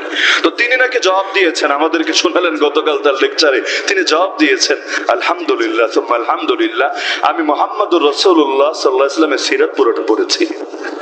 প্রশ্ন করেছে মাও সেতুং পড়েছেন? জবাব দিয়েছে হ্যাঁ, মুহাম্মদুর রাসূলুল্লাহ জীবনে পড়েছি। মানে কি? যে মুহাম্মদুর রাসূলুল্লাহর জীবনে যারা পড়ে, দুনিয়ার আর কিছু যদি নাও পড়ে আটকে থাকবে না তাদের জীবন। হ্যাঁ, এর মানে এটা না যে অন্য কিছু পড়া যাবে না। হাদিসে আছে আল হিকমাতু দাল্লাতুল হাকিম, আরে জ্ঞান হলো জ্ঞানী ব্যক্তির হারিয়ে যাওয়া সম্পদ। হাইসু ওয়াজাদাহা ফাহু আহাক্কু বিহা, যেখানেই পাবে সেই এটা সবচাইতে বড় হকদার। পড়তে নিষেধ নাই, কিন্তু পড়ার মানে এটা না যে ইসলামে কোনো কিছু কম আছে, আমার নবীর আদর্শে কোনো অসম্পূর্ণতা আছে যে এখন সেটা পরিপূর্ণ করার জন্য অমুক আর তমুকের তন্ত্র মন্ত্রের আদর্শ গ্রহণ করতে হবে। নাউযুবিল্লাহি মিন যালিক। ইসলাম পরিপূর্ণ, কিয়ামত পর্যন্ত পরিপূর্ণই থাকবে। ইসলাম কায়েম হবে ইসলামী তরিকা দিয়েই, এটার নামই পরিপূর্ণ। যদি কেউ বলে না ইসলাম অপরিপূর্ণ, তার পক্ষেই বলা সম্ভব এই যুগে ইসলাম কায়েমের জন্য কাফের মুশরিকের তরিকা লাগবে। সূরাতুল বাকারা সর্বশেষ আয়াত 286 খুলে দেখেন, প্রথম বাক্যই হলো লা ইউকাল্লিফুল্লাহু নাফসান ইল্লা উসআহা। আল্লাহ কারো উপর সাধ্যের বাইরে বোঝা চাপিয়ে দেন না। সূরা হাজ সর্বশেষ আয়াত মানে 17 নম্বর পর লাস্ট আয়াত, আল্লাহ বলছেন ওয়ামা জাআলা আলাইকুম ফিদ-দীনি মিন হারাজ। আল্লাহ ইসলামের মধ্যে কঠিন বলতে জটিল বলতে কিছু রাখেন নাই। সহিহ বুখারীর হাদিস আদ-দীনু ইউসরুন, দিন সহজ। নবী বলে দিয়েছেন ইয়াসসিরু ওয়ালা তুআসসিরু, সহজ করবা কঠিন করবা না। তো এতগুলো আয়াত থেকে কি বুঝলেন, হাদিস থেকে কি বুঝলেন? আমার আল্লাহ এমন একটা বিধানও দেন নাই যেটা মানুষের সাধ্যের বাইরে, যেটা মানুষের জন্য জটিল, যেটা পালন করা অসম্ভব, যেটা 2000 সাল পার হওয়ার পর এই পৃথিবীতে আর চলবে না, বরং তো সেটা এক্সপায়ার ডেট হবে, বাদ হবে। বরং আল্লাহ যা দিয়েছেন প্রতিটা জিনিস কিয়ামত পর্যন্ত চলবেই চলবে। তো এখন আল্লাহ রাসূলের তরিকা যদি নেওয়া লাগে, তাহলে আল্লাহ আদেশ দিলেন নবীকে আন আকিমুদ্দিন, দিন কায়েম করো। নবী তো দিন কায়েম করেন নাই। আল্লাহ তাকে পাঠালেন ইসলামকে বিজয়ী করার জন্য, নবী তো ইসলাম বিজয়ী করেন নাই। আরে করেছেন যে সবচাইতে বড় প্রমাণ হলো সূরা নাসর। আমার ধারণা আপনাদের সবার মুখস্থ আছে, ইযা জাআ নাসরুল্লাহি ওয়াল ফাত, মুখস্থ আছে না মুরব্বিরা? এই সূরা যখন নাজিল হলো আল্লাহ নবী পড়ে শোনালেন, সব সাহাবীরা মহাখুশি। কেন মহাখুশি? কারণ সূরা নাসর মানে হলো বিজয়ের সূরা। এই সূরায় আল্লাহ বিজয়ের কথা বলছেন, যখন আসবে আল্লাহর সাহায্য এবং বিজয় আর তুমি দেখবে মানুষ দলে দলে ইসলামে প্রবেশ করছে, তখন হে নবী তুমি রবের প্রশংসা সহ তাসবিহ পাঠ করো, বেশি বেশি ক্ষমা প্রার্থনা করো, নিশ্চয়ই তিনি তওবা কবুলকারী। তো মজার কথা, আল্লাহ বিজয়ের কথা বলছেন, এখন মুসলমানের সংখ্যা বাড়বে, লোকে দলে দলে কালেমা পড়বে, আল্লাহ বলছেন, খুশিরই তো কথা। সবাই খুশি হলেন, একজন মাত্র সাহাবী কেঁদে উঠলেন, এমন কান্না করা করলেন তিনি তার কান্নাই থামাতে পারছিলেন না। সবাই অবাক, আরে কান্নার কি হলো, তিনি কাঁদছেন কিসের জন্য? পরবর্তীতে যখন জিজ্ঞাসা করেছে তিনি বলেছেন, আরে পাগল, তোমরা তো দেখো এই সূরার মধ্যে শুধু ইসলামের বিজয়, আমি তো এই সূরার মধ্যে দেখি আল্লাহর নবীর ওফাতের বার্তা। কিভাবে? কারণ আল্লাহ তার নবীকে পাঠিয়েছেনই ইসলামকে বিজয়ী করার জন্য, আর এই সূরায় জানিয়েছেন ইসলামের বিজয় চলে এসেছে, এখন ফল ভোগ করবে, মানুষ দলে দলে মুসলমান হবে, আর নবী এখন বেশি বেশি রবের ইবাদত তাসবিহ তাহলিল করবে। তার মানে মিশন কমপ্লিট হয়েছে, আর মিশন কমপ্লিট হওয়ার মানে এবার নবীর ডাক চলে এসেছে। কেন? কারণ নবী ওই সময় একটা হাদিস শুনিয়েছেন যে আল্লাহ একজন বান্দাকে অপশন দিয়েছেন দুটো। কি অপশন? একটা হলো দুনিয়া আর একটা হলো আখিরাত। সেই বান্দা দুনিয়ার অপশনটা গ্রহণ না করে আখিরাতের অপশনটাই সিলেক্ট করে নিয়েছে। তার মানে রবের পক্ষ থেকে ডাক চলে এসেছে, আমার নবী এবার শীঘ্রই চলে যাবেন রবের নিকটে। তাহলে ইসলামের বিজয় এটাই ছিল নবীর মূল মিশন। তো ইসলামের বিজয়ের আদেশ আল্লাহ তাকে দিলেন এবং তিনিও ইসলামকে পূর্ণাঙ্গভাবে বিজয়ী করলেন। তো নবী যেই তরিকায় বিজয়ী করেছেন সেটাই কি মুসলমানের তরিকা হবে না? যদি কেউ বলে নবীর তরিকা আমার তরিকা হবে না, আমি ফতোয়া দিচ্ছি সে আহলে সুন্নাত নাম ধারণ করার যোগ্যতা রাখে না। তুমি নতুন করো না মানো, আমাদের আপত্তি নাই, কিন্তু আহলে সুন্নাত ওয়াল জামাত মানে কি? শব্দের অর্থই হলো নবীর আদর্শই আমার আদর্শ, সাহাবীদের আদর্শই আমার আদর্শ। তাকে ক্লিয়ার করো কোন ক্ষেত্রে? শুধু নামাজের ক্ষেত্রে, শুধু রোজার ক্ষেত্রে, শুধু হজের ক্ষেত্রে, শুধু যাকাতের ক্ষেত্রে? যদি আংশিক মানো তাহলে বলো আমি হলাম আংশিক আহলে সুন্নাত ওয়াল জামাত। আর যদি পুরা মানো তাহলে ব্যক্তিগত জীবনেও যেভাবে মানতে হবে, পরিবারেও মানতে হবে, সমাজেও মানতে হবে, রাষ্ট্রেও মানতে হবে, রাজনীতিতেও মানতে হবে, অর্থনীতিতেও মানতে হবে, বিচার আচারেও মানতে হবে, আইন কানুনেও মানতে হবে, শিক্ষা দীক্ষাও মানতে হবে। যে আংশিক মানে আর আংশিক মানে না, তাকে আহলে সুন্নাত বললে আহলে সুন্নাত শব্দের লাজ থাকে না। যেমন এক দুইটা একটু কষ্ট দেই, কষ্ট না দিলে আমার ভালো লাগে না। বাংলাদেশে এখন বর্তমান সময়ে যেই কয়েকজন সবচাইতে বড় পাবলিক ফিগার, সেলিব্রিটি, এর মধ্যে একজন আছে না মঞ্জুর আল মতিন, স্যার তো ভালো চিনবেন, তো একই লাইনের আইনজীবী এবং সংবাদ উপস্থাপক, আন্দোলনেও তার ব্যাপক ভূমিকা ছিল। কিন্তু আজকে আল্লাহর বান্দা দাবি করে বসেছে কেউ যদি এলজিবিটি কিউ চায়, ওই সমকামীদের অধিকার যদি চায়, তাহলে তো সমস্যার কি? সে তো ইসলাম এর অধিকারে কোনো বাধা দিচ্ছে না এবং দলিল দিয়েছে কোরআনের আয়াত দিয়ে, আজিব দলিল, কুল কুল্লু ইয়ামালু আলা শাকিলাতি। আরে প্রতিটা মানুষ, হে নবী বলে দেন, প্রত্যেক মানুষ তার নিজ পন্থায় কাজ করে। তার মানে একজন এভাবে করছে তার একজন ওভাবে করছে, একজন সমকামীর সাপোর্ট দিচ্ছে তার একজন দিচ্ছে না, মানে এটাকে স্বাধীনতার অধিকারের পর্যায়ে পৌঁছিয়েছে। হ্যাঁ, আমি মনে করি ব্যক্তিগতভাবে তিনি ইসলামের প্রতি বিদ্বেষ থেকে বলেন নাই, অজ্ঞতা থেকে বলেছেন। হয়তো অজ্ঞতা থেকে বলার কারণে ভুল শুধরেও নেবেন, কিন্তু এখান থেকে কি এটা প্রমাণিত হয় না যে আমাদের সমাজ এমন একটা সমাজ যেখানের মানুষ ইসলাম পুরোপুরি চেনেই না? আরে গ্রামের মানুষের কথা বাদ দেন, যেখানে শহরের এত বড় শিক্ষিত ব্যক্তি ইসলামের একটা সাইডের ব্যাপারে পুরোই আধারে, পুরোই অন্ধকারে, এবং এই কথা বললে যে ইমান থাকবে না, বেঈমান হয়ে যাবে, এটাই যখন টের পাচ্ছে না, তো গ্রামের মানুষ, খেটে খাওয়া মানুষ, যারা পড়ালেখাই জানে না, নামটাই লিখতে পারে না, তাদের মধ্যেও বিভিন্ন অজ্ঞতা থাকা স্বাভাবিক নাকি স্বাভাবিক না? অবশ্যই স্বাভাবিক। তো সুতরাং আল্লাহ নবীর তরিকা তো জীবনের সব ক্ষেত্রেই নিতে হবে। মাদ্রাসা তো মিনহাজুন নবুওয়া শব্দের দাওয়াত কিন্তু এটাই। এবং আমি মনে করি, কথা খুব লম্বা চড়া কথা বলার ইচ্ছা নাই, তবে আমি কয়েকটা বার্তা দিব, গুরুত্বপূর্ণ বার্তা। আমি আশা রাখবো যে প্রত্যেকে বার্তাগুলো অন্তরে গেঁথে রাখবেন, কারণ কোন এলাকায় আমি একবার গেলে দ্বিতীয়বার যাওয়ার ইচ্ছা নিয়ে যাই না। কেন? কারণ দ্বিতীয়বার যাওয়ার ইচ্ছা নিয়ে গেলে সব কথা হক কথা বলা যাবে না। তখন বলতে হবে কোন কথায় পাবলিক খুশি, কোন কথায় হাদিয়া বেশি, কোন কথায় কমিটি রাজি, কোন কথায় সবাই বাধা দেবে। কিন্তু আমরা আগে বলেই নেই এমন কিছু কথাও হবে যাতে মানুষ কষ্ট পাবে। আল্লাহকে খুশি করতে গিয়ে বান্দারে কষ্ট করা লাগলে আলহামদুলিল্লাহ, কিন্তু বান্দারে খুশি করতে গিয়ে আল্লাহরে কষ্ট দেওয়া লাগলে নাউযুবিল্লাহ। এজন্য আমার নবী তায়েফে মায়ের খেতে খেতে যখন রক্তাক্ত, তখন আল্লাহকে বলছেন আল্লাহুম্মা ইন লাম ইয়াকুন বিকা গাদাবুন আলাইয়া ফালা উবালি, হে আল্লাহ আমার উপর যদি আপনার রাগ না থাকে, অসন্তুষ্টি না থাকে, আমার কোনো কিছুতে কোনো পরোয়া নাই। কে মারলো, কে ধরলো, কে বলে দিল, কে গালি দিল, কোনো কিছুতে আমার কোনো পরোয়া নাই। আমার তো পরোয়া শুধু এটা, না জানি আপনি নারাজ হয়ে যান আমার উপরে। এই যে কালেমার পতাকা আপনারা উড়িয়েছেন, মাশাআল্লাহ, আমার এলাকায় ঢোকার পরেই মন জুড়িয়ে গিয়েছে। কারণ দেখলাম মোটরসাইকেলে যারা রিসিভ করেছেন, মোটরসাইকেলের সামনেও কালেমার পতাকা। আল্লাহর বান্দারা যারা এখান থেকে ভেতরে নিয়ে গেল, এদের হাতেও কালেমার পতাকা। তো পতাকা অনেক জায়গায় থাকে, কিন্তু এই ছোট ছোট ভার্সন নিয়ে প্রত্যেকের হাতে হাতে ছড়িয়ে যাওয়া এটা বিরলই বটে। কারণ এই পতাকা টানানোর মানে কত গালি খাওয়া লাগবে। ব্রাজিলের পতাকা টানান, লোকে সুশীল বলবে। আর্জেন্টিনার পতাকা টানান, লোকে আপনাকে ভালোই বলবে। আরে আরো যত যত দেশ আছে টানান, কেউ কিচ্ছু বলবে না। এমনকি সমকামীদের ওই সাত রঙা সেই আপনার এই রংধনুর পতাকা টানান, তবু আপত্তি করবে না। লেকিন কালেমার পতাকা টানিয়ে দেখেন, জঙ্গি বলতে ভুল করবে না। বলবে কি রে, তালেবানের পতাকা কেন এই দেশে? এটা তো জঙ্গিবাদের পতাকা। নাউযুবিল্লাহি মিন যালিক। মানে কালেমাও জঙ্গিবাদ হয়ে গিয়েছে। একটা কাগজের মধ্যে অন্য রং আঁকলে সমস্যা নাই। এই যেমন সাদা, সাদার মধ্যে উপরে আর নিচে দুইটা ব্লু দাগ দেন, মাঝখানে 6 কোণা বিশিষ্ট একটা তারা এঁকে দেন, হয়ে যাবে ইসরায়েলের পতাকা। ইসরায়েলের পতাকা সাদার মধ্যে এঁকে দেন, সবাই খুশি। কালেমা লেখেন, সবাই বেজার। তো তোরা বেজার হলেই কি, তোরা খুশি হলেই কি? তোদের হাতে কি হায়াত, না তোদের হাতে জান্নাত? তো এখন মুসলমান তো কালেমার পতাকা উড়াবেই। আর স্বাধীন দেশে যদি ভিন দেশের পতাকা চলতে পারে, স্বাধীন দেশে সবার উপরে কালেমার পতাকাও পাক পাক করে উড়বে। যার ভালো লাগে না সে প্রয়োজনে দেশ থেকে বের হয়ে যাক, কিন্তু আল্লাহর জমিনে আল্লাহর বান্দা কালেমার পতাকা উড়াবেই উড়াবে।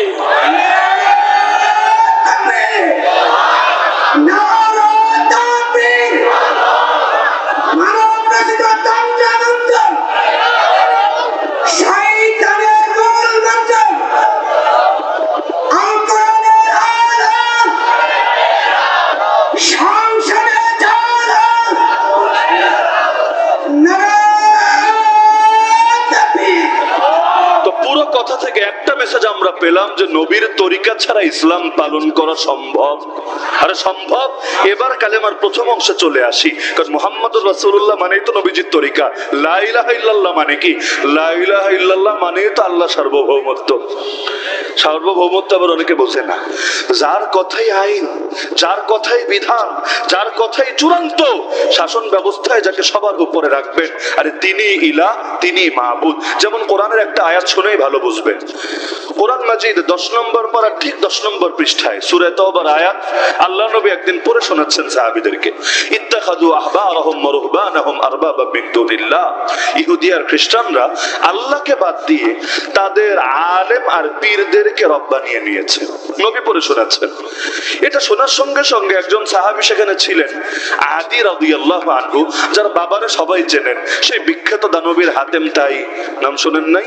বিখ্যাত দানবীর হাতেম তাই, তার পুত্র আদি ইবনে হাতেম রাদিয়াল্লাহু আনহু। তিনি তো আগে অন্য ধর্মে ছিলেন, মাত্র কয়েকদিন আগে কালেমা পড়ে মুসলমান হয়েছেন। তিনি যখন শুনলেন যে নবী আল্লাহর আয়াত শোনাচ্ছে যে আমরা নাকি আল্লাহরে বাদ দিয়া নিজেদের পীর আর নিজেদের আলেমদেরকে রব বানিয়ে নিয়েছি, তিনি চমকে উঠলেন, প্রশ্নই করে বসলেন, ইয়া রাসূলুল্লাহ আয়াতটা আমার বুঝে আসে নাই। আল্লাহ যা বলেছেন অবশ্যই সত্য, সাদাকাল্লাহুল আযীম। আপনি যা পৌঁছিয়েছেন অবশ্যই নিখুঁত, আপনার কোনো ভুল হবে না, কিন্তু আমার বুঝে আসছে না। আমিও তো আগে ওই ধর্মে ছিলাম, কই আমরা তো আল্লাহকে রব বলতাম, আমরা তো পীরের রব বলি নাই, আমরা তো আলেমের রব বলি নাই। তো আয়াতের মানেটা কি দাঁড়াচ্ছে আমার তো মাথায় ধরছে না। কোরআনের শব্দ শুধু শিখলে হয় না, কোরআনের শব্দও শিখতে হয়, কোরআনের ব্যাখ্যাও শিখতে হয়। এজন্য এক সাহাবী বলেন, সূরা বাকারা শিখতে 12 বছর লেগে গেছে। শব্দ শিখতে কয়দিন লাগবে? তো সূরা বাকারা শিখতে 12 বছর লেগে গেছে। তা আল্লাহ নবী তাকে আয়াতটা বুঝিয়ে দিলেন, আদি আমাকে তুমি একটা প্রশ্নের জবাব দাও, তোমরা আল্লাহকে রব বলতা, ঠিক আছে, তোমরা তাদেরকে রব ডাকতা না, কথা ঠিক আছে, কিন্তু আমাকে জবাব দাও, তোমাদের এই পীর আর হুজুররা আল্লাহর বিধানের বাইরে গিয়ে যখন কোন হারাম রে হালাল ঘোষণা করতো বা হালাল রে হারাম ঘোষণা করতো, তোমরা আল্লাহর বিধানটা জানার পরও, আল্লাহর বিধানটা জানার পরও তোমরা কি পীর আর হুজুরদের কথা শুনতা না, তাদের বিধানটাই মান্য করতা না? যেমন একটা উদাহরণ দিলে ভালো বুঝবেন, কোন ধর্মে আল্লাহ তাআলা বৈরাগ্যবাদের বিধান দেন নাই। রাহবানিয়াতান ইবতাদাউহা মা কাতাবনাহা আলাইহিম, সূরা হাদীদ 28 নম্বর পারা শেষ পৃষ্ঠা। আল্লাহ জানিয়েছেন বৈরাগ্যবাদ এই খ্রিস্টানরা আবিষ্কার করে নিয়েছে, এই বিধান আমি দেই নাই, ওরা নিজেরা বানিয়ে নিয়েছে। বৈরাগ্যবাদ মানে কি? বিয়ে শাদী করবে না, চিরকুমার হয়ে জীবন কাটিয়ে দিবে। তার মানে এখন ইবাদত বন্দেগী বেশি করতে পারবে, ইলম আমলে বেশি সময় দিতে পারবে। তো বৈরাগ্যবাদের বিধান আল্লাহ দেন নাই, ওরা আবিষ্কার করেছে। তো নবী ক্লিয়ার জিজ্ঞাসা করলেন, এমন হয়েছে কিনা আল্লাহ করেছেন হালাল, তোমাদের হুজুর আর পীররা করেছে হারাম, অথবা আল্লাহ করেছেন হারাম, তোমাদের পীর আর হুজুররা করেছে হালাল, হয়েছে কিনা? বলল হ্যাঁ, এমন তো হয়েছে। নবী বললেন, এটাই হলো তাদেরকে রব মানার অর্থ। যে যার বিধান মানে, যে যার বিধান মানে, সে তাকে রব বলে স্বীকার করে। নাস্তিকরাও নাস্তিক না, নাস্তিকরা বলে না যে রবের অস্তিত্ব স্বীকার করে না, আল্লাহ নামক আল্লাহর অস্তিত্ব হয়তো স্বীকার করে না, কিন্তু ওরাও কোন না কোন রবরে স্বীকার করে। অস্বীকারের মধ্যে কেউ থাকতে পারে না। যে যার বিধান মান্য করে সে তাকেই রব মানে। এই যে গণতন্ত্র চলে না এখন, আমাদের তো রাষ্ট্র পরিচালনা মূলনীতি গণতন্ত্র। গণতন্ত্র মানে স্বাধীনতা, গণতন্ত্র মানে সাম্য, গণতন্ত্র মানে মানবাধিকার, খুব সুন্দর সুন্দর ডায়লগ চলে। অথচ গণতন্ত্র মানেই তো জনগণের শাসন। গণ মানে কি? জনগণ। তন্ত্র মানে কি? শাসন। জনগণের শাসন মানে কি? আল্লাহর শাসন না, রাসূলের শাসন না। বলবেন হুজুর একটারে আরেকটার বিপরীত কেন বানাচ্ছেন? হ্যাঁ ভাই, বিপরীতই তো। পৃথিবীর অধিকাংশ মানুষ আল্লাহর পক্ষে ছিল না, আল্লাহর পক্ষে নাই, এবং দাজ্জাল ধ্বংস হওয়ার আগ পর্যন্ত অধিকাংশ আল্লাহর পক্ষে থাকবেও না। গণতন্ত্র মানেই হলো অধিকাংশ আমার রব, অধিকাংশ আমার রব, অধিকাংশ যেদিকে সেও সেদিকে। যেমন আমাকে বলেন, ইসলামে পতিতালয় হালাল না হারাম? বাংলাদেশে পতিতালয় আছে নাকি নাই? কেন আছে? আল্লাহ হালাল করেছে। কেন আছে? রাসূল হালাল বলেছে না। ওরা জবাব দিবে, এই দেশের মানুষ চেয়েছে। তো মানুষ চাইলে তুই খুলবি কেন? তার মানে ক্লিয়ার, আল্লাহকে রব না, তুই মানুষকে রব বানিয়ে ফেলেছিস। এই দেশে লাইসেন্স নিয়ে মদ চলে নাকি চলে না? আরে ভাই, চলে নাকি চলে না? তা হারাম তো হারামই। লাইসেন্স নিয়ে হলেও হারাম, লাইসেন্স ছাড়া হলেও হারাম। দোকানের লাইসেন্স নাই, মদ উঠিয়েছে, হারাম। বেডার লাইসেন্স নাই, বেডির লাইসেন্স নাই, মদ খেয়েছে, হারাম। আর দোকানেরও লাইসেন্স আছে, আর নায়ক নায়িকা গায়ক গায়িকারও লাইসেন্স আছে। এখন আরাম আর আরাম আর আরাম, এখন আর কোনো পাপ নাই। এটাকে আল্লাহর বিধান না মানুষের বিধান? আরে এমন দেশও আছে, বনে বনে ভাইয়ে ভাইয়ে এটাও চলে, এটাও বৈধ। এমনকি নিজের বোনরা যদি বিয়ে করে ওটাও বৈধ। মেয়ের বয়স 18 হয়েছে, মেয়ে বয়ফ্রেন্ডকে নিয়ে শুয়ে আছে, বাপ গিয়ে বাধা দিয়েছে, বাপের বিরুদ্ধে মামলা ঠুকে দিয়েছে, আমার স্বাধীনতায় হস্তক্ষেপ করেছে, ওই বাপরে নিয়ে এবার জেলখানায় ভরে রাখা হবে। এমনকি আরো কত নিকৃষ্ট নিকৃষ্ট আইন আছে। ওদেরকে জিজ্ঞাসা করেন, তোরা কি জানিস না এগুলোতে ক্ষতি, এগুলোতে সমাজে বিশৃঙ্খলা ছড়ায়, সমাজের নীতি নৈতিকতা মূল্যবোধ সব ধ্বংস হয়ে যায়? বলবে জানি। আচ্ছা, তোরা কি জানিস না যে মদ খেলে শরীরের ক্ষতি হয়? এই ইন্ডিয়া সফরে গিয়ে দেখেছে, দিল্লিতে আর ওপেন মদ বিক্রি করছে। হোটেলে, ভাতের হোটেলের চাইতে মদের হোটেলে সিরিয়াল বেশি। মানে ভাতের হোটেলে আর কয়জন? ওই দিল্লিতে আমরা দুইটা দোকান পেয়েছিলাম পাশাপাশি, একটার নাম ঢাকা হোটেল, একটার নাম সিলেট হোটেল। অন্য কোথাও খেয়ে তো আর ওদের খাবার শান্তি পেতাম না, ঢাকা হোটেল আর সিলেট হোটেলে খেতাম, শান্তি লাগতো। এর সামনেই মদের দোকান। হ্যাঁ রে আল্লাহ রে, সিরিয়াল কারে বলে? কোন টাইমে যাবেন? অল টাইম সিরিয়াল লেগেই থাকে আর লেগেই থাকে আর লেগেই থাকে। আচ্ছা, ইন্ডিয়ার সরকার যারা, ওরা কি জানে না যে বিজ্ঞানের দৃষ্টিকোণ থেকে দেখলে, মেডিকেল সায়েন্সের দৃষ্টিকোণ থেকে দেখলেও মদ ক্ষতিকর?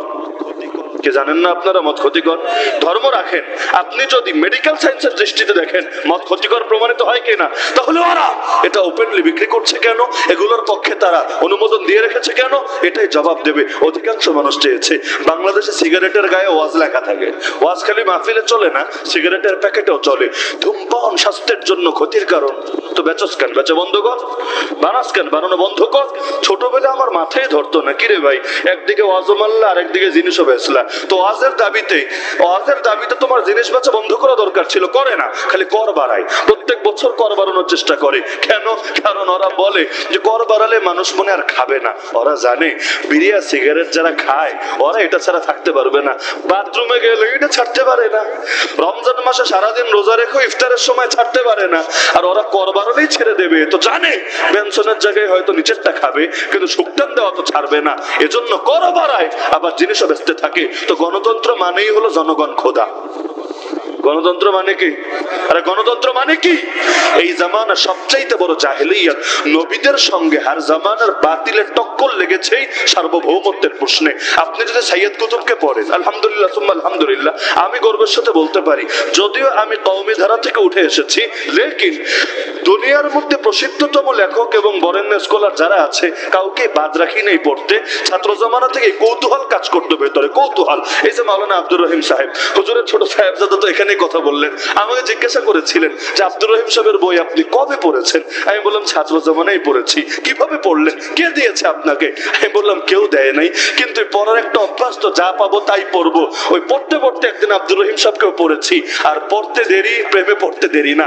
একবার পড়ার পরই মনে হয়েছে যে আল্লাহর বান্দা যদি এখনো জিন্দা থাকতো, হয়তো বাংলাদেশের চিত্রটা আর একটু ভিন্ন কিছু হতো। ছাত্র জামানে আমার আফসোস লেগেছে, নামের শেষে রহমাতুল্লাহ আলাইহি দেখে কষ্ট পেয়েছি। চিন্তা করতাম যে এই জামানায় আরে এমন ব্যক্তিত্ব আল্লাহ যাকে সব দিয়েছেন, জবানও দিয়েছেন, কলমও দিয়েছেন, আরে যার শিষ্যরাও এক একজন জাতিকে নেতৃত্ব দেওয়ার মতো, এই মানুষটাই আলোটা যদি আরেকটু ব্যাপকভাবে ছড়াতো, অন্ধকার তো আরো বেশি পরিমাণে দূর হতো। তো যে প্রসঙ্গে বলছিলাম যে কালেমার মধ্যেই তো আছে সার্বভৌমত্বের কথা।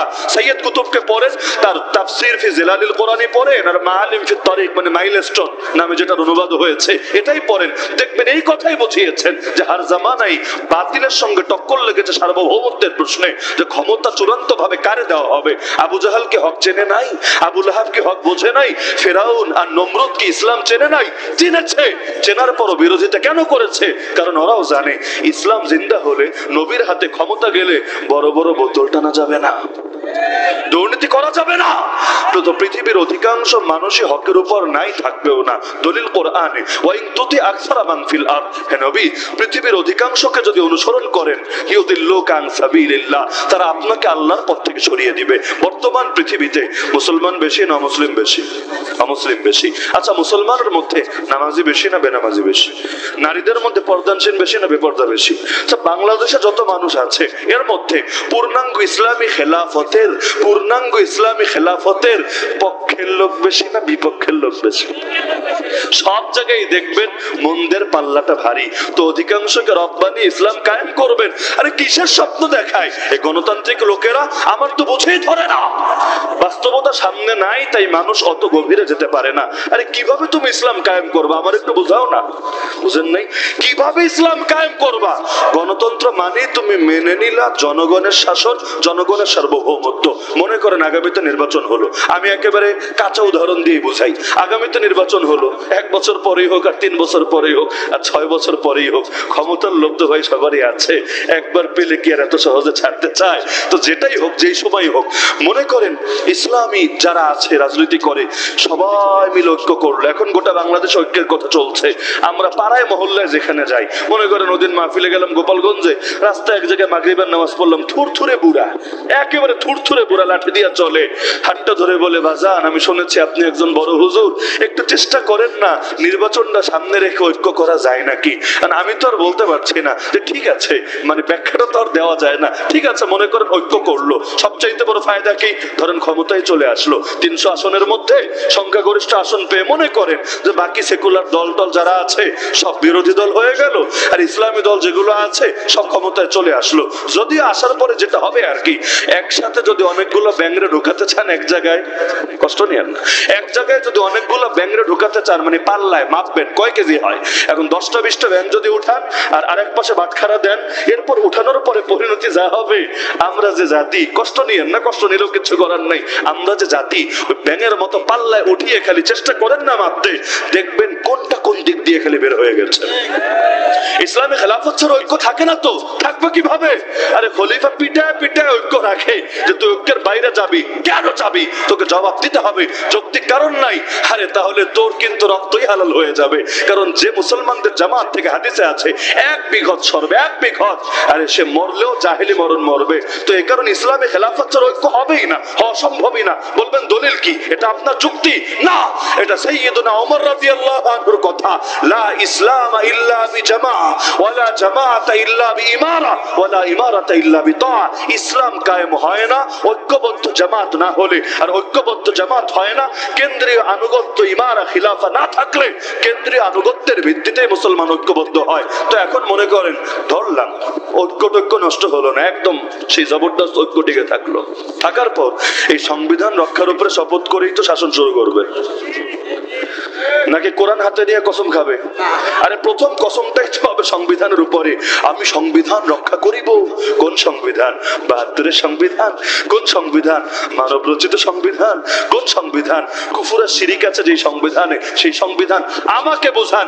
আরে যত কেজি হেকমত নিয়ে তুমি কসমটা খাও না কেন, ধরলাম কেজি না কয়েক মন হেকমত অথবা কয়েক টন হেকমত নিয়ে কুফুর রক্ষার কসম যে খেলো, আর ঈমান কি আছে না গেছে? কারণ কেউ একান্ত জানের খতরায় যদি পড়ে তখন কুফরি কথা বলা জায়েজ আছে। জানের খতরা বুঝেন? কপালে বন্দুক ধরেছে যে তুই বল জয় শ্রীরাম বল, ইন্ডিয়া যেমন করে, বল জয় শ্রীরাম বল, না হলে গুলি করে দেবে অথবা জবাই করে দেবে। এরকম সময়ে জান বাঁচানোর জন্য দিল থেকে না, যদি জয় শ্রীরাম বলে আর ঈমান যাবে না, বরঞ্চ আল্লাহ তাআলা মাফ করে দিবে। আর যদি না বলে মরে, আল্লাহ তাকে অবশ্যই আজিমতের কারণে বিরাট প্রতিদান দেবে। তো এখন যারা সংবিধান রক্ষার জন্য শপথ করবে, ওদের তো জানের ভয়, তাই না? যদি শপথ না করে ঠাস ঠাস করে গুলি করে সবাই মেরে ফেলবে, ভয় আছে?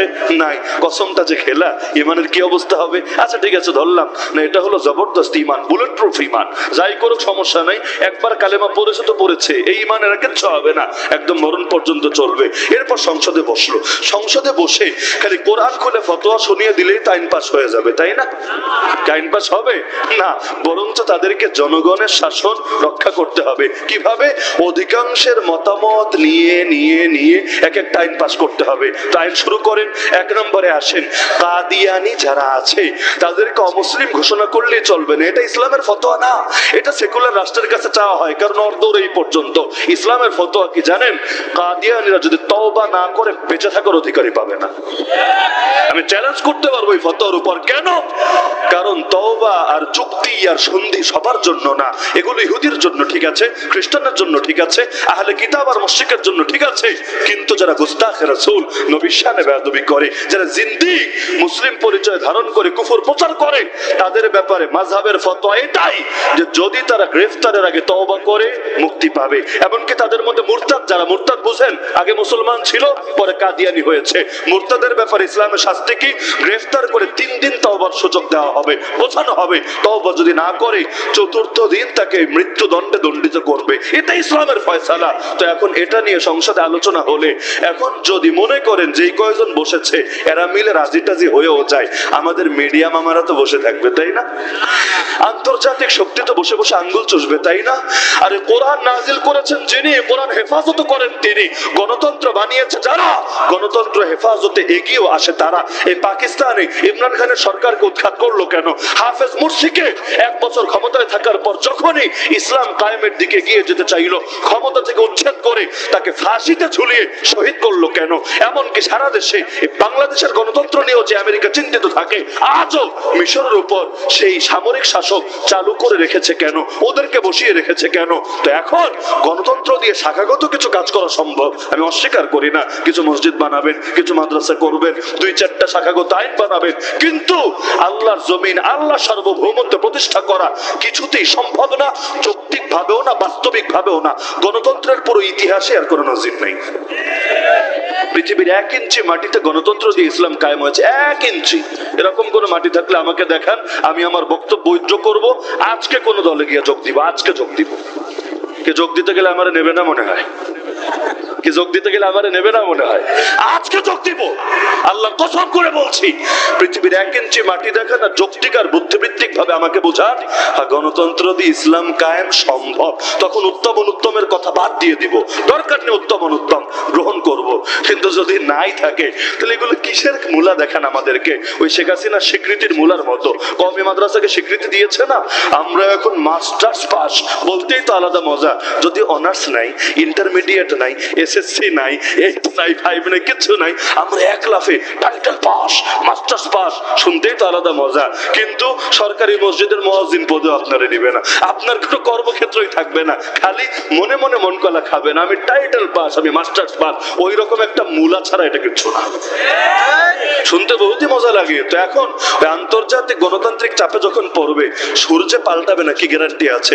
ক্ষমতায় যায় না, তাতেই বলে আমরা তো গণতান্ত্রিক মূল্যবোধে বিশ্বাসী, আমরা তো গণতান্ত্রিক রাষ্ট্র ব্যবস্থা প্রতিষ্ঠা করতে চাই। কেন ইসলাম বলতে লজ্জা লাগে? ইসলামের কথা বলতে লজ্জা লাগে? এমনকি এখন তো বলে খুলাফায়ে রাশিদুন নাকি গণতান্ত্রিক তরিকায় নির্বাচিত হয়েছে। তাহলে তো আল্লাহরই গণতন্ত্রের স্রষ্টা বলতে হবে। আব্রাহাম লিঙ্কনের ক্রেডিট আর কি থাকবে? তখন তো আল্লাহই সব হয়ে যাবে। নাউযুবিল্লাহি মিন যালিক। এমনকি নির্বাচন খুব শোনেন না, নির্বাচনের ভোট নাকি আমানত। তার মানে যারা ভোট দেয় না এগুলো তো আমানত ঠিকঠাক মতো আদায় করে না। আমি আমার জিন্দগিতে ভোট দেই নাই কখনো, আমি তো পরে আমার বাপও জিন্দগিতে ভোট দেয় নাই, আমি তো পরে আমার বাপও জিন্দগিতে ভোট দেয় নাই। আমরা তো আমানত কেউই রক্ষা করি নাই, তাহলে পুরো বরবাদ হয়েছি। আর জেনজি জেনারেশন জেড, ওরা তো ভোট দেওয়ার সুযোগই পায় নাই, কারণ ফজরের পরে গিয়ে কি ভোট দিবে? তাহাজ্জুদের টাইমে তো আমল খতম হয়েছে। তো ইসলামী শাসন ব্যবস্থায় যেই তরিকায় শাসক নির্বাচিত হয়, সেটার ইলেকশন আর এই প্রচলিত ইলেকশন এক না রে ভাই। ইসলামী শাসন ব্যবস্থায় আপনি দাবি করতে পারেন আবু বকর নির্বাচিত গণতান্ত্রিক তরিকায়, ওমর নির্বাচিত গণতান্ত্রিক তরিকায়, ওসমান আলী নির্বাচিত গণতান্ত্রিক তরিকায়, অথচ আল্লাহর কসম এই জামানায় নির্বাচন বলতে যা বুঝি, ওই জামানায় নির্বাচন বলতে তা বুঝা হতো না। একজন খলিফা নির্বাচিত হয়েছে কোন নারীর ভোটে, এমন প্রমাণ কেউ দেখাতে পারবেন না। ইসলামে খলিফা যেমন নারী হতে পারে না, খলিফা নির্বাচনে আহলুল হাল্লি ওয়াল আকদ এর মধ্যে নারীর কোনো অবস্থান থাকে না। যদি থাকতো অন্তত আম্মাজান আয়েশার থেকে মত নেওয়া হতো, আর কেউ না হোক। কারণ গোটা উম্মতে সব নারী এক পাল্লে উঠান, আম্মাজান আয়েশার পায়ের ধুলা সমান হবে না। আম্মাজান আয়েশার থেকে অন্তত মত নেওয়া হতো, ফাতেমা রাদিয়াল্লাহু আনহা থেকে অন্তত মত নেওয়া হতো। একটা দুর্বলতম জাল হাদিসও দেখাতে পারবেন না, সহিত দূরের কথা। তো নির্বাচন বলতে বুঝি কাফেরও ভোট দিবে, নাস্তিকও ভোট দিবে, বেঈমানও ভোট দেবে, কাদিয়ানিও ভোট দেবে, হিজবুত তাওহীদও ভোট দেবে। এটাই তো। কিন্তু ইসলামের মধ্যে কি বলে? আরে এখানে নির্বাচন করবে একমাত্র একটা পরিষদ। ওই পরিষদ কারা? তারা হলো জনপ্রতিনিধি হয়ে আসবে। কিভাবে? প্রতিটা অঞ্চলের মধ্যে যেই লোকের কথা সবাই মানে, আছে না? আপনাদের কালীগঞ্জে নাই? সব জায়গায় এমন কিছু মুরব্বী আছেন, এমন কিছু ব্যক্তি আছেন যাদের কথার উপরে সবাই আস্থা রাখে। প্রতিটা সেক্টরেও আছে। যেমন আলেম, সব আলেমরাও কোনো কথা বলতে চাইলে সব হুজুর ডাকা লাগে না। 5 জন 10 জন যদি আলেম ডাকে, একদম মাথা আলেম, এরা যা বলবে গোটা জাতি তা বলবে, তাদের কথার বাইরে কথা বলবে না। একইভাবে বাহিনী, ব্যবসায়ী, শ্রমিক, মজদুর, এখন তো কাজের বুয়াদেরও সংগঠন আছে। তো এইরকম সব ক্ষেত্রে মনে করেন যারা একদম উচ্চ পর্যায়ে, যাদের কথা সবাই মানে, এইরকম লোকগুলোকে এক জায়গায় জমা করা হয়, তাদের থেকে মত নেওয়া হয়, বলো তো কে খলিফা হতে পারে। তাদের অধিকাংশ যার ব্যাপারে একমত হয় তাকে খলিফা নির্বাচন করা হয়। নাহলে কাদিয়ানিকে ভালো মানুষের পক্ষে ভোট দেবে, নাস্তিককে ভালো মানুষের পক্ষে ভোট দেবে। তখন তো মানুষকে খুশি করাই মুখ্য হবে, আল্লাহকে খুশি করা বাদ দিয়ে। এই যে ইসলামের রাজনীতি করেও গণতন্ত্র আর কল্যাণ রাষ্ট্র কেন বলে বোঝেন না? আল্লাহরে খুশি করার জন্য তার বলে না, ওই নাস্তিক বেঈমানরাও মন কলা খাওয়ায় ভোট পাওয়ার জন্য বলে। তাহলে ইসলাম কায়েম হবে কিভাবে? প্রশ্ন আসে না। যদি নির্বাচনের তরিকায় না হয়, হয় নাই তো, স্বাধীনতা 53 বছর হয়ে গেল। আরে হয় নাই বলেই ভাই, তুমি তো নির্বাচনে পাশই করো নাই জীবনে, তুমি কি বুঝবা? যিনি এমপিও থেকেছেন এই বাংলাদেশে, বলো না আব্দুর রহিম বাংলাদেশ এমপি ছিলেন না? আরে ছিলেন না? তার নেতৃত্ব ঐক্য হয়ে সেই সময় স্বাধীনতার পর প্রথমবারের মতো এই ইসলামপন্থীরা ক্ষমতায় যায় নাই, গিয়েছে। তো যে দেখেছে সে ভালো বুঝবে না, যে দেখে নাই, বোঝেও নাই, এটা তার মাথায়ও ধরে না, সে ভালো বুঝবে? তিনি তো ছিলেন, তিনি তো সেই দেশ স্বাধীন হওয়ার আগ থেকেই পুরো জামাতের নেতৃত্ব দিয়েছেন, দেন নাই? দেশ স্বাধীন হওয়ার পরেও তো দিয়েছেন। আল্লাহর বান্দা তো বাস্তবিক খেয়েই বলছেন, না রে ভাই, এটা দিয়ে ক্ষুধা মিটবে না, এটা দিয়ে প্রয়োজন পূরণ হবে না। পেশাব দিয়ে যতই ধন, কাপড় কিন্তু পবিত্র হবে না। কাপড় পবিত্র করতে চাইলে পবিত্র তরিকাই নিতে হবে, ভালো পানি দিয়ে ধুতে হবে। বাচ্চা মাদ্রাসায় পড়ালে ফায়দা, বাচ্চা পাললে অনেক সওয়াব, এটা শিখলেই হবে না, বাচ্চা কিভাবে হয় ওটাও শিখতে হবে।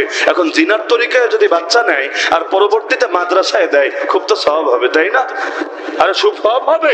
মাদ্রাসায় দিবা, নিয়ত ভালো, তরিকাও ভালো হওয়া লাগবে, না হলে খালি বলবা বাচ্চা পাললে খুব সওয়াব, এখন বিয়ে যে করে বাচ্চা নিতে হয় এটা শেখাবা না, মানুষ তো তখন জিনার দিকে ছুটতে থাকবে। তো এই দেশে কেন বলেন, সারা দুনিয়াতেও গণতন্ত্র দিয়ে কিছুতেই ইসলাম কায়েম হওয়া সম্ভব না, যৌক্তিক ভাবেও না, বুদ্ধিবৃত্তিক ভাবেও না, আর বাস্তবিক ভাবে তো কোনো নমুনাই নাই। তাহলে বলবেন এগুলো কেন হচ্ছে? হচ্ছে যেই গর্তে একবার পা দিয়েছে ওই গর্তে আবার আবার আবার আবার আবার পা দেওয়ার জন্য। অথচ নবী বলেছেন মুমিন এক গর্তে দুইবার দংশন খায় না। আর আমরা কিসের দুইবার? খেতে খেতে খেতে খেতে খেতে খাওয়ার উপর পিএইচডি করার পর আমাদের এটা যায় না। ওই বাংলাদেশের ক্রিকেট টিম যতবার হারে না, মানে অন্য প্রসঙ্গের কথা বলে, আমরা এটা থেকে শিক্ষা নেব, ভালো কথা। হারতে হারতে হারতে খালি শিক্ষাই নিচ্ছে আর শিক্ষাই নিচ্ছে আর শিক্ষাই নিচ্ছে, নিতে নিতে শিক্ষিত আর হবে না। এখন যারা এগুলো করে না, বলে আমরা একটা এক্সপিরিয়েন্স নিচ্ছি, আমরা মানুষের জনমত যাচাই করছি, আরে মানুষের মধ্যে দাওয়ার একটা প্ল্যাটফর্ম তৈরি করছি। অথচ আমি মনে করি এই যদি মানুষের জনমতটা গণতন্ত্রের পক্ষে না নিয়ে এতদিন ইসলামের পক্ষে নেওয়া হতো, আল্লাহর কসম এই দেশে ইসলাম এতদিন জিন্দা হয়ে যেত। কিভাবে বলছি জানেন? আমরা মাঠে ময়দানে আছে খুব বেশি বছর হয়নি, আমরা একটা ক্রাইসিসের পর মাঠে নেমেছি। ক্রাইসিস বুঝেন? আমরা যেই সময় এই দেশে ময়দানে কথা বলা শুরু করেছি ওই সময় জিহাদের পক্ষে একটা বই বিক্রি হবে লাইব্রেরিতে, এই হিম্মত লাইব্রেরিয়ানদের ছিল না। এমনকি কোনোটা যদি বেচা হতো, প্রচ্ছদ চেঞ্জ, নাম চেঞ্জ, কিছু বোঝা যাবে না, তাও আবার উপরে রাখতো না, ভেতরে লুকিয়ে লুকিয়ে রাখতো। আর মাঠে ময়দানে জিহাদের কথা বলবে কল্পনাও করা যেত না।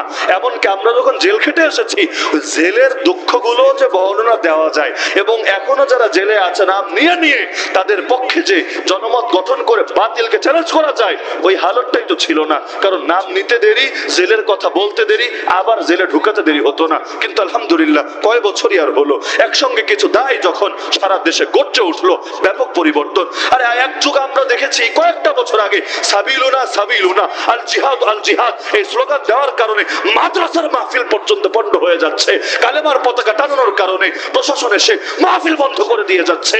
আলহামদুলিল্লাহ এখন সাবিলুনা স্লোগান আমাদের দেওয়া লাগে না, কলেজ ভার্সিটির ছেলেরা দেয়। আরে আমরা ভয়ে কালেমার পতাকা হয়তো মাদ্রাসায় টানাই না, কিন্তু ভার্সিটির ছেলেরা বিশাল বিশাল কালেমার পতাকা নিয়ে রাস্তায় নেমে যায়।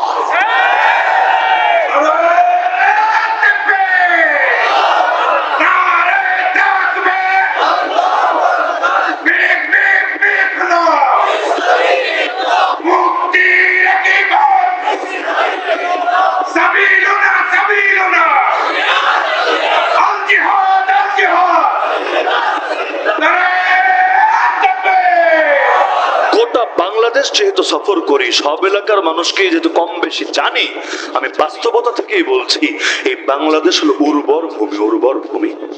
এখানে যা চাষ করবেন তাই ফসল বের হয়ে আসবে। এক একজন মানুষ এক এক বিপ্লব এমন তৈরি করেছে, আপনি ওটাই চিন্তা করেন।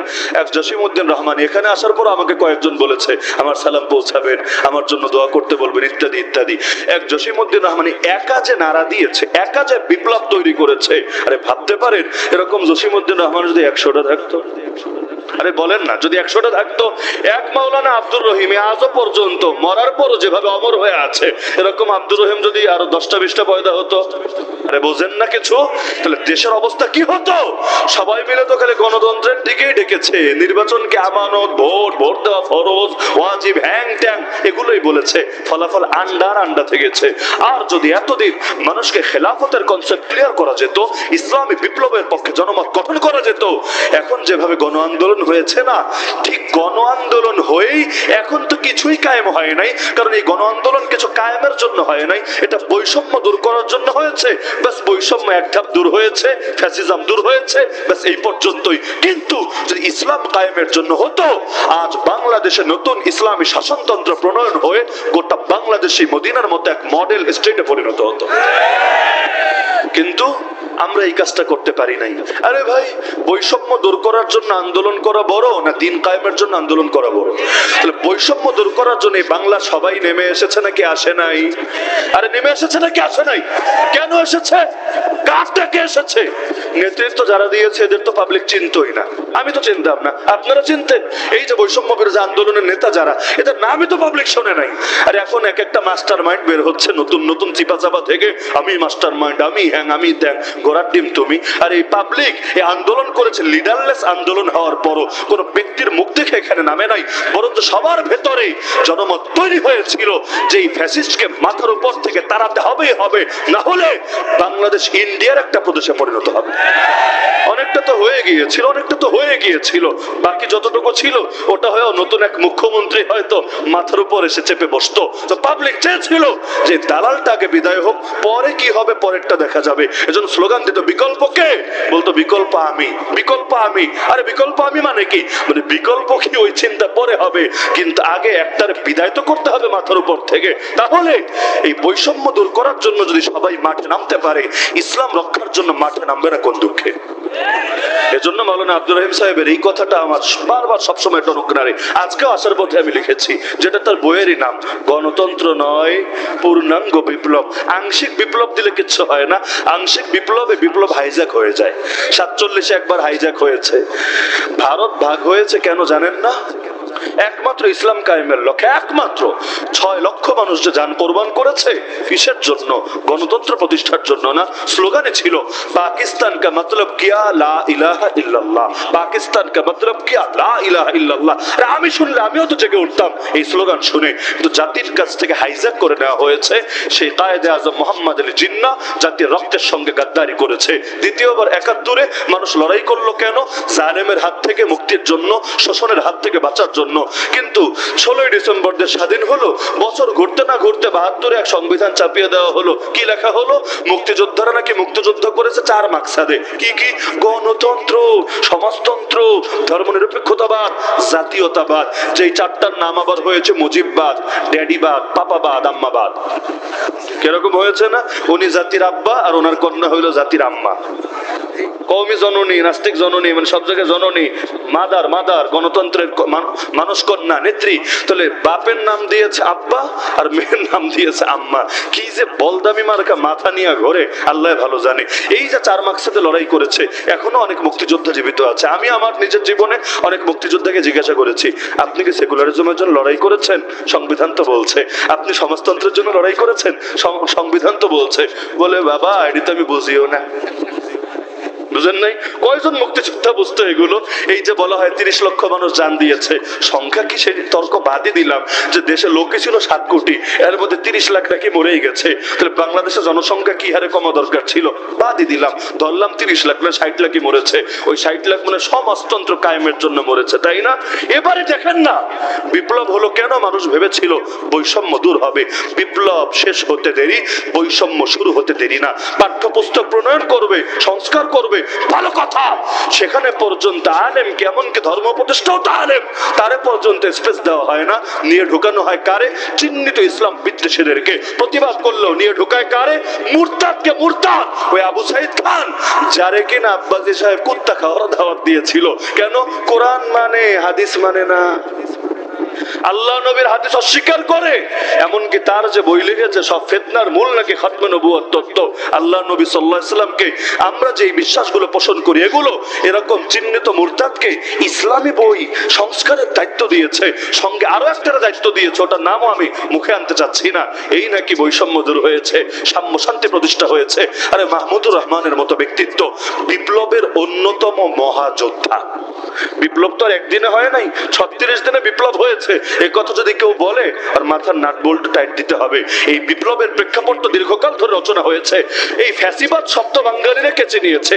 এই ফ্যাসিস্ট আর ফ্যাসিবাদ এই শব্দগুলো এই দেশের কয়জন মানুষ বুঝতো, কয়জন মানুষ শুনেছে? যেই কয়জন করেছে এর পেছনে একজন তো মাহমুদুর রহমানও ছিল। দেশে আসতে দেরি, আইনের প্রতি শ্রদ্ধা জানিয়ে এয়ারপোর্টে নেমেই বলেছে যে আমি আদালতে যাব, আত্মসমর্পণ করব। শুক্রবারের কথা, শনিবার গেল, রবিবার আত্মসমর্পণ করলো। আরে কোন দেশ এমন যেখানে বিপ্লব হওয়ার পর বিপ্লব বিপ্লবের মুক্তিযোদ্ধা যারা, তাদেরকে অবমাননা করা হয়। আল্লাহর বান্দারে চাইলে জামিন দিয়ে দিতে পারতো, আগের রায়কে বাতিল বলে ঘোষণা করতে পারতো। কারণ কি আজীব এক মামলা যে ওই 52,500 যেটা আছে শেখ হাসিনার পুত্র, ওই পুত্রে নাকি কিডন্যাপ করতে চেয়েছে। এই মামলা মামুনুল হক সাহেবের নামে যেমন মামলা ছিল মানিব্যাগ চুরির মামলা, টাকা শর্ট পড়েছে মানিব্যাগ চুরি করে খেতে হবে, এই মামলাও আছে তার নামে, নাউজুবিল্লাহ মিন যালিক। তো কিডন্যাপ করতে চেয়েছে মহামান্য জয়কে, এজন্য তাকে এখন জেলে পাঠিয়ে দেওয়া হয়েছে। দলিল কি, যুক্তি কি? আইন। আইন দেখেই তো কাজ করতে হবে। তো তোরা ক্ষমতায় গিয়েছিস, সেটা কোন আইন দেখে, কোন সংবিধান দেখে? ক্ষমতায় যাওয়া মানেই তো আগে সংবিধানকে বাদ করে দেওয়া, তাহলে বিপ্লব করলো কিসের জন্য? তো ক্ষমতায় ঠিকই গেল, ওই কুফরি সংবিধান, মানব রচিত সংবিধান, 72-এর জুলুম ভরা সংবিধান, সেটা বাদ দিচ্ছে না। ইসলাম কায়েম হবে কিভাবে? এজন্য পূর্ণাঙ্গ বিপ্লব লাগবে, আংশিক বিপ্লব দিয়ে মুক্তি আসবে না। আমার ভালো লেগেছে, পোস্টারেই আছে, একটি পূর্ণাঙ্গ ইসলামী বিপ্লব ছাড়া এ জাতির মুক্তির কোনো পথ নাই। মাওলানা মোহাম্মদ আব্দুর রহিম, আল্লাহ হুজুরের কবরকে জান্নাতের এক টুকরা বাগান বানিয়ে দিন। তাহলে পূর্ণাঙ্গ বিপ্লবের জন্য প্রস্তুত হবেন তো ইনশাআল্লাহ? একটা কথা আমি ক্লিয়ার করে দেই, এই কথাটা বললেই এক শ্রেণীর গণতন্ত্রের লেবাসধারী রক্ষক তাদের লেজের মধ্যে আগুন ধরে যায়। তারা বলে দেখো জঙ্গি ডিটেক্টেড, নতুন জঙ্গি পাওয়া গিয়েছে, এরা দেশে গৃহযুদ্ধ বাজাতে চায়। আল্লাহর কসম, আমরা অতীতেও গৃহযুদ্ধের কথা বলি নাই, এখনো বলছি না, আগামী দিনে বলার দূরতম ইচ্ছাও নাই। কারণ এই দেশে যদি লড়াই হয়, লড়াই মনে করেন আমরা সবাই মিলে আর্মির সঙ্গে লড়াই বাঁধালাম, সবাই মিলে সরকারের সঙ্গে লড়াই বাঁধালাম, এতে ইসলামের ফায়দা তো নাই, এতে দেশেরও কোনো ফায়দা নাই। উপরন্তু পুরো ফায়দা নেবে ইন্ডিয়া, পুরো ফায়দা নেবে কাফের মুশরিকরা। কিসের ইসলাম বিজয় করবেন? ওরা সরকার রক্ষার নামে, দেশ রক্ষার নামে, সামরিক বাহিনী রক্ষার নামে এখন যা আছে তাও রাখবে না, পুরো হিন্দুত্ববাদ প্রতিষ্ঠা করে ছাড়বে। তো এই দেশে লড়াইয়ের কথা, যুদ্ধের কথা, সশস্ত্র যুদ্ধের কথা কে কবে কোথায় বলেছে? এখন যাদেরকে জঙ্গি বলে মামলা দিয়ে বছরের পর বছর জেলে ঢুকিয়ে রাখা হয়েছে, যেই সমস্ত প্রসিদ্ধ আলেমদেরকে, তারাও কবে বলেছে যে আসো সশস্ত্র যুদ্ধ করি? এখন ওরা মানুষকে বুঝায় বিপ্লব মানে সশস্ত্র যুদ্ধ। আরে বুঝায় না? তাহলে অপশন দেয় দুইটা, ভাই কোনটা নিবা? এক হলো গণতন্ত্র নিবা, নাকি তুমি সশস্ত্র যুদ্ধ আর গৃহযুদ্ধ নিবা? মানুষ চিন্তা করে আরে আল্লাহ, যুদ্ধ তো ভালো না, আর নবীও যুদ্ধ চাইতে না করেছেন, লা তাতামান্নাউ লিকা আল আদু ওয়াসাল্লাল্লাহু আল আফিয়া, শত্রুর সঙ্গে লড়াই হোক চেও না, বরং আল্লাহর কাছে নিরাপত্তা চাও। তো মানুষ বলে না না, যুদ্ধ না, যুদ্ধ না, আমরা যুদ্ধ নয় শান্তি চাই, আমরা তন্ত্র মন্ত্রে দীক্ষিত হতে চাই, নাউযুবিল্লাহি মিন যালিক। অথচ অপশন কিন্তু ছিল তিনটা। অপশন কয়টা? অপশন কয়টা? এক নম্বর অপশন গণতন্ত্র, দুই নম্বর অপশন দেওয়া দরকার ছিল গণ আন্দোলন, গণবিপ্লব। এটাও রাজনীতি। রাজনীতি মানেই কি খালি যদি গণতন্ত্র হয়? আল্লাহ নবীকে রাজনীতিবিদ বলো কিভাবে? আল্লাহ নবী তো গণতন্ত্র করেন নাই, গণতান্ত্রিক তরিকায় ভোট দিয়ে নির্বাচিত হন নাই। নবীর চাইতে বড় রাজনীতিবিদ কি হতে পারে? তো রাজনীতিবিদ মানেই গণতান্ত্রিক, এই গোলালো মার্কা মূলনীতিকে শিখিয়েছে। তাহলে অপশন কয়টা দিতে হবে এই জাতিকে? বলে না কয়টা? তিনটা। এক নম্বর অপশন হবে গণ আন্দোলন, গণবিপ্লব। গণ আন্দোলন করে আপনি এই দেশের মধ্যে গিয়ে নতুন শাসনতন্ত্র সংবিধান প্রণয়ন করবেন, এরপর কুফরি সংবিধান বাদ দিয়ে সেই ইসলামী সংবিধানের উপর নির্বাচিত শাসক নিয়ে আসবেন, তারা দেশকে শাসন করবে ইসলামের আলোকে। ব্যাস, এটাই তো কথা। তাহলে এটা যদি বৈষম্য দূর করার জন্য হতে পারে, ইসলামের জন্য হতে পারবে না কোন দুঃখে? এটা দরকার ছিল না অপশন দেওয়া? দিবে না, অপশন দিবে গৃহযুদ্ধ, সশস্ত্র যুদ্ধ, নাউযুবিল্লাহ। তাহলে তিনটা তরিকা পেলাম, তিন তরিকার মধ্যে বাস্তবতা সামনে রাখলে আমি মনে করি বাংলাদেশের জন্য সবচাইতে পারফেক্ট তরিকা আম দাওয়া, ব্যাপকভাবে দাওয়াত দিয়ে মানুষের জনমত তৈরি করা, তারপর এই মানুষগুলোকে দিয়ে গণ আন্দোলন, গণ বিপ্লব গড়ে তোলা, তারপর একটা ইসলামী শাসনতন্ত্র প্রণয়ন করে, তারপরে শাসনতন্ত্র যারা বাস্তবায়ন করবে তাদেরকে নির্বাচিত করে, এই নির্বাচিত তরিকাও হলো আহলুল হাল্লি ওয়াল আকদ, তাদের মাধ্যমে নির্বাচিত করে এই বাংলার বুকে ইসলামী শাসনের সূর্য উদিত করা। খুব সহজ একটা বিষয়, এটা বোঝার জন্য বড় শিক্ষিত হওয়া লাগে না, গ্রামের জনসাধারণ বোঝে, কিন্তু জাতিকে বুঝতে দেওয়া হয় নাই, তাদেরকে ধোঁয়াশার মধ্যে রাখা হয়েছে। বিশ্বাস করেন, এটা বলে আলোচনার ইতি টানছি, আমি আসলে জানতাম না মাওলানা আব্দুর রহিম রহমাতুল্লাহ আলাইহি দুনিয়া থেকে চলে যাওয়ার পর তার মিশন এখনো জারি আছে, বাস্তবে জানতাম না। যেদিন জানলাম আমি অবাক হয়ে গেলাম, হায় আল্লাহ, আমরা যেটা ভেবেছিলাম যে এই দেশে মুর্দা সুন্নাহ হয়ে গিয়েছে, এবং যেই সুন্নাহ জিন্দা করার জন্য জেলে যাওয়া লাগলো, যেই সুন্নাহ জিন্দা করার জন্য কতজন আলেমকে মামলার ঘানি টানতে হলো, এত এত পেরেশানি হলো, এমনকি মিডিয়া পর্যন্ত ফোকাস করছে এভাবে, এই যে এই কয়টা হুজুর, এগুলোরা দমন করে দিলে সব মনে হয় খতম হবে। আলহামদুলিল্লাহ, এখন দেখি আরে কোথায় ঢাকা আর কোথায় আপনাদের এই গ্রাম মফস্বল, ঢাকার সাথে তো কত দূরত্ব। কিন্তু আলহামদুলিল্লাহ, আমি তো আসার আগে ভাবতেও পারিনি, হুজুর খালি বারবার বলেছিলেন একবারে এসে দেখবেন যে কি হয়েছে। বাস্তবেই দেখতে পাচ্ছি, আরে গ্রামের মধ্যেও কালেমার পতাকা পথ করে উঠতে শুরু করেছে। তো মানুষ তো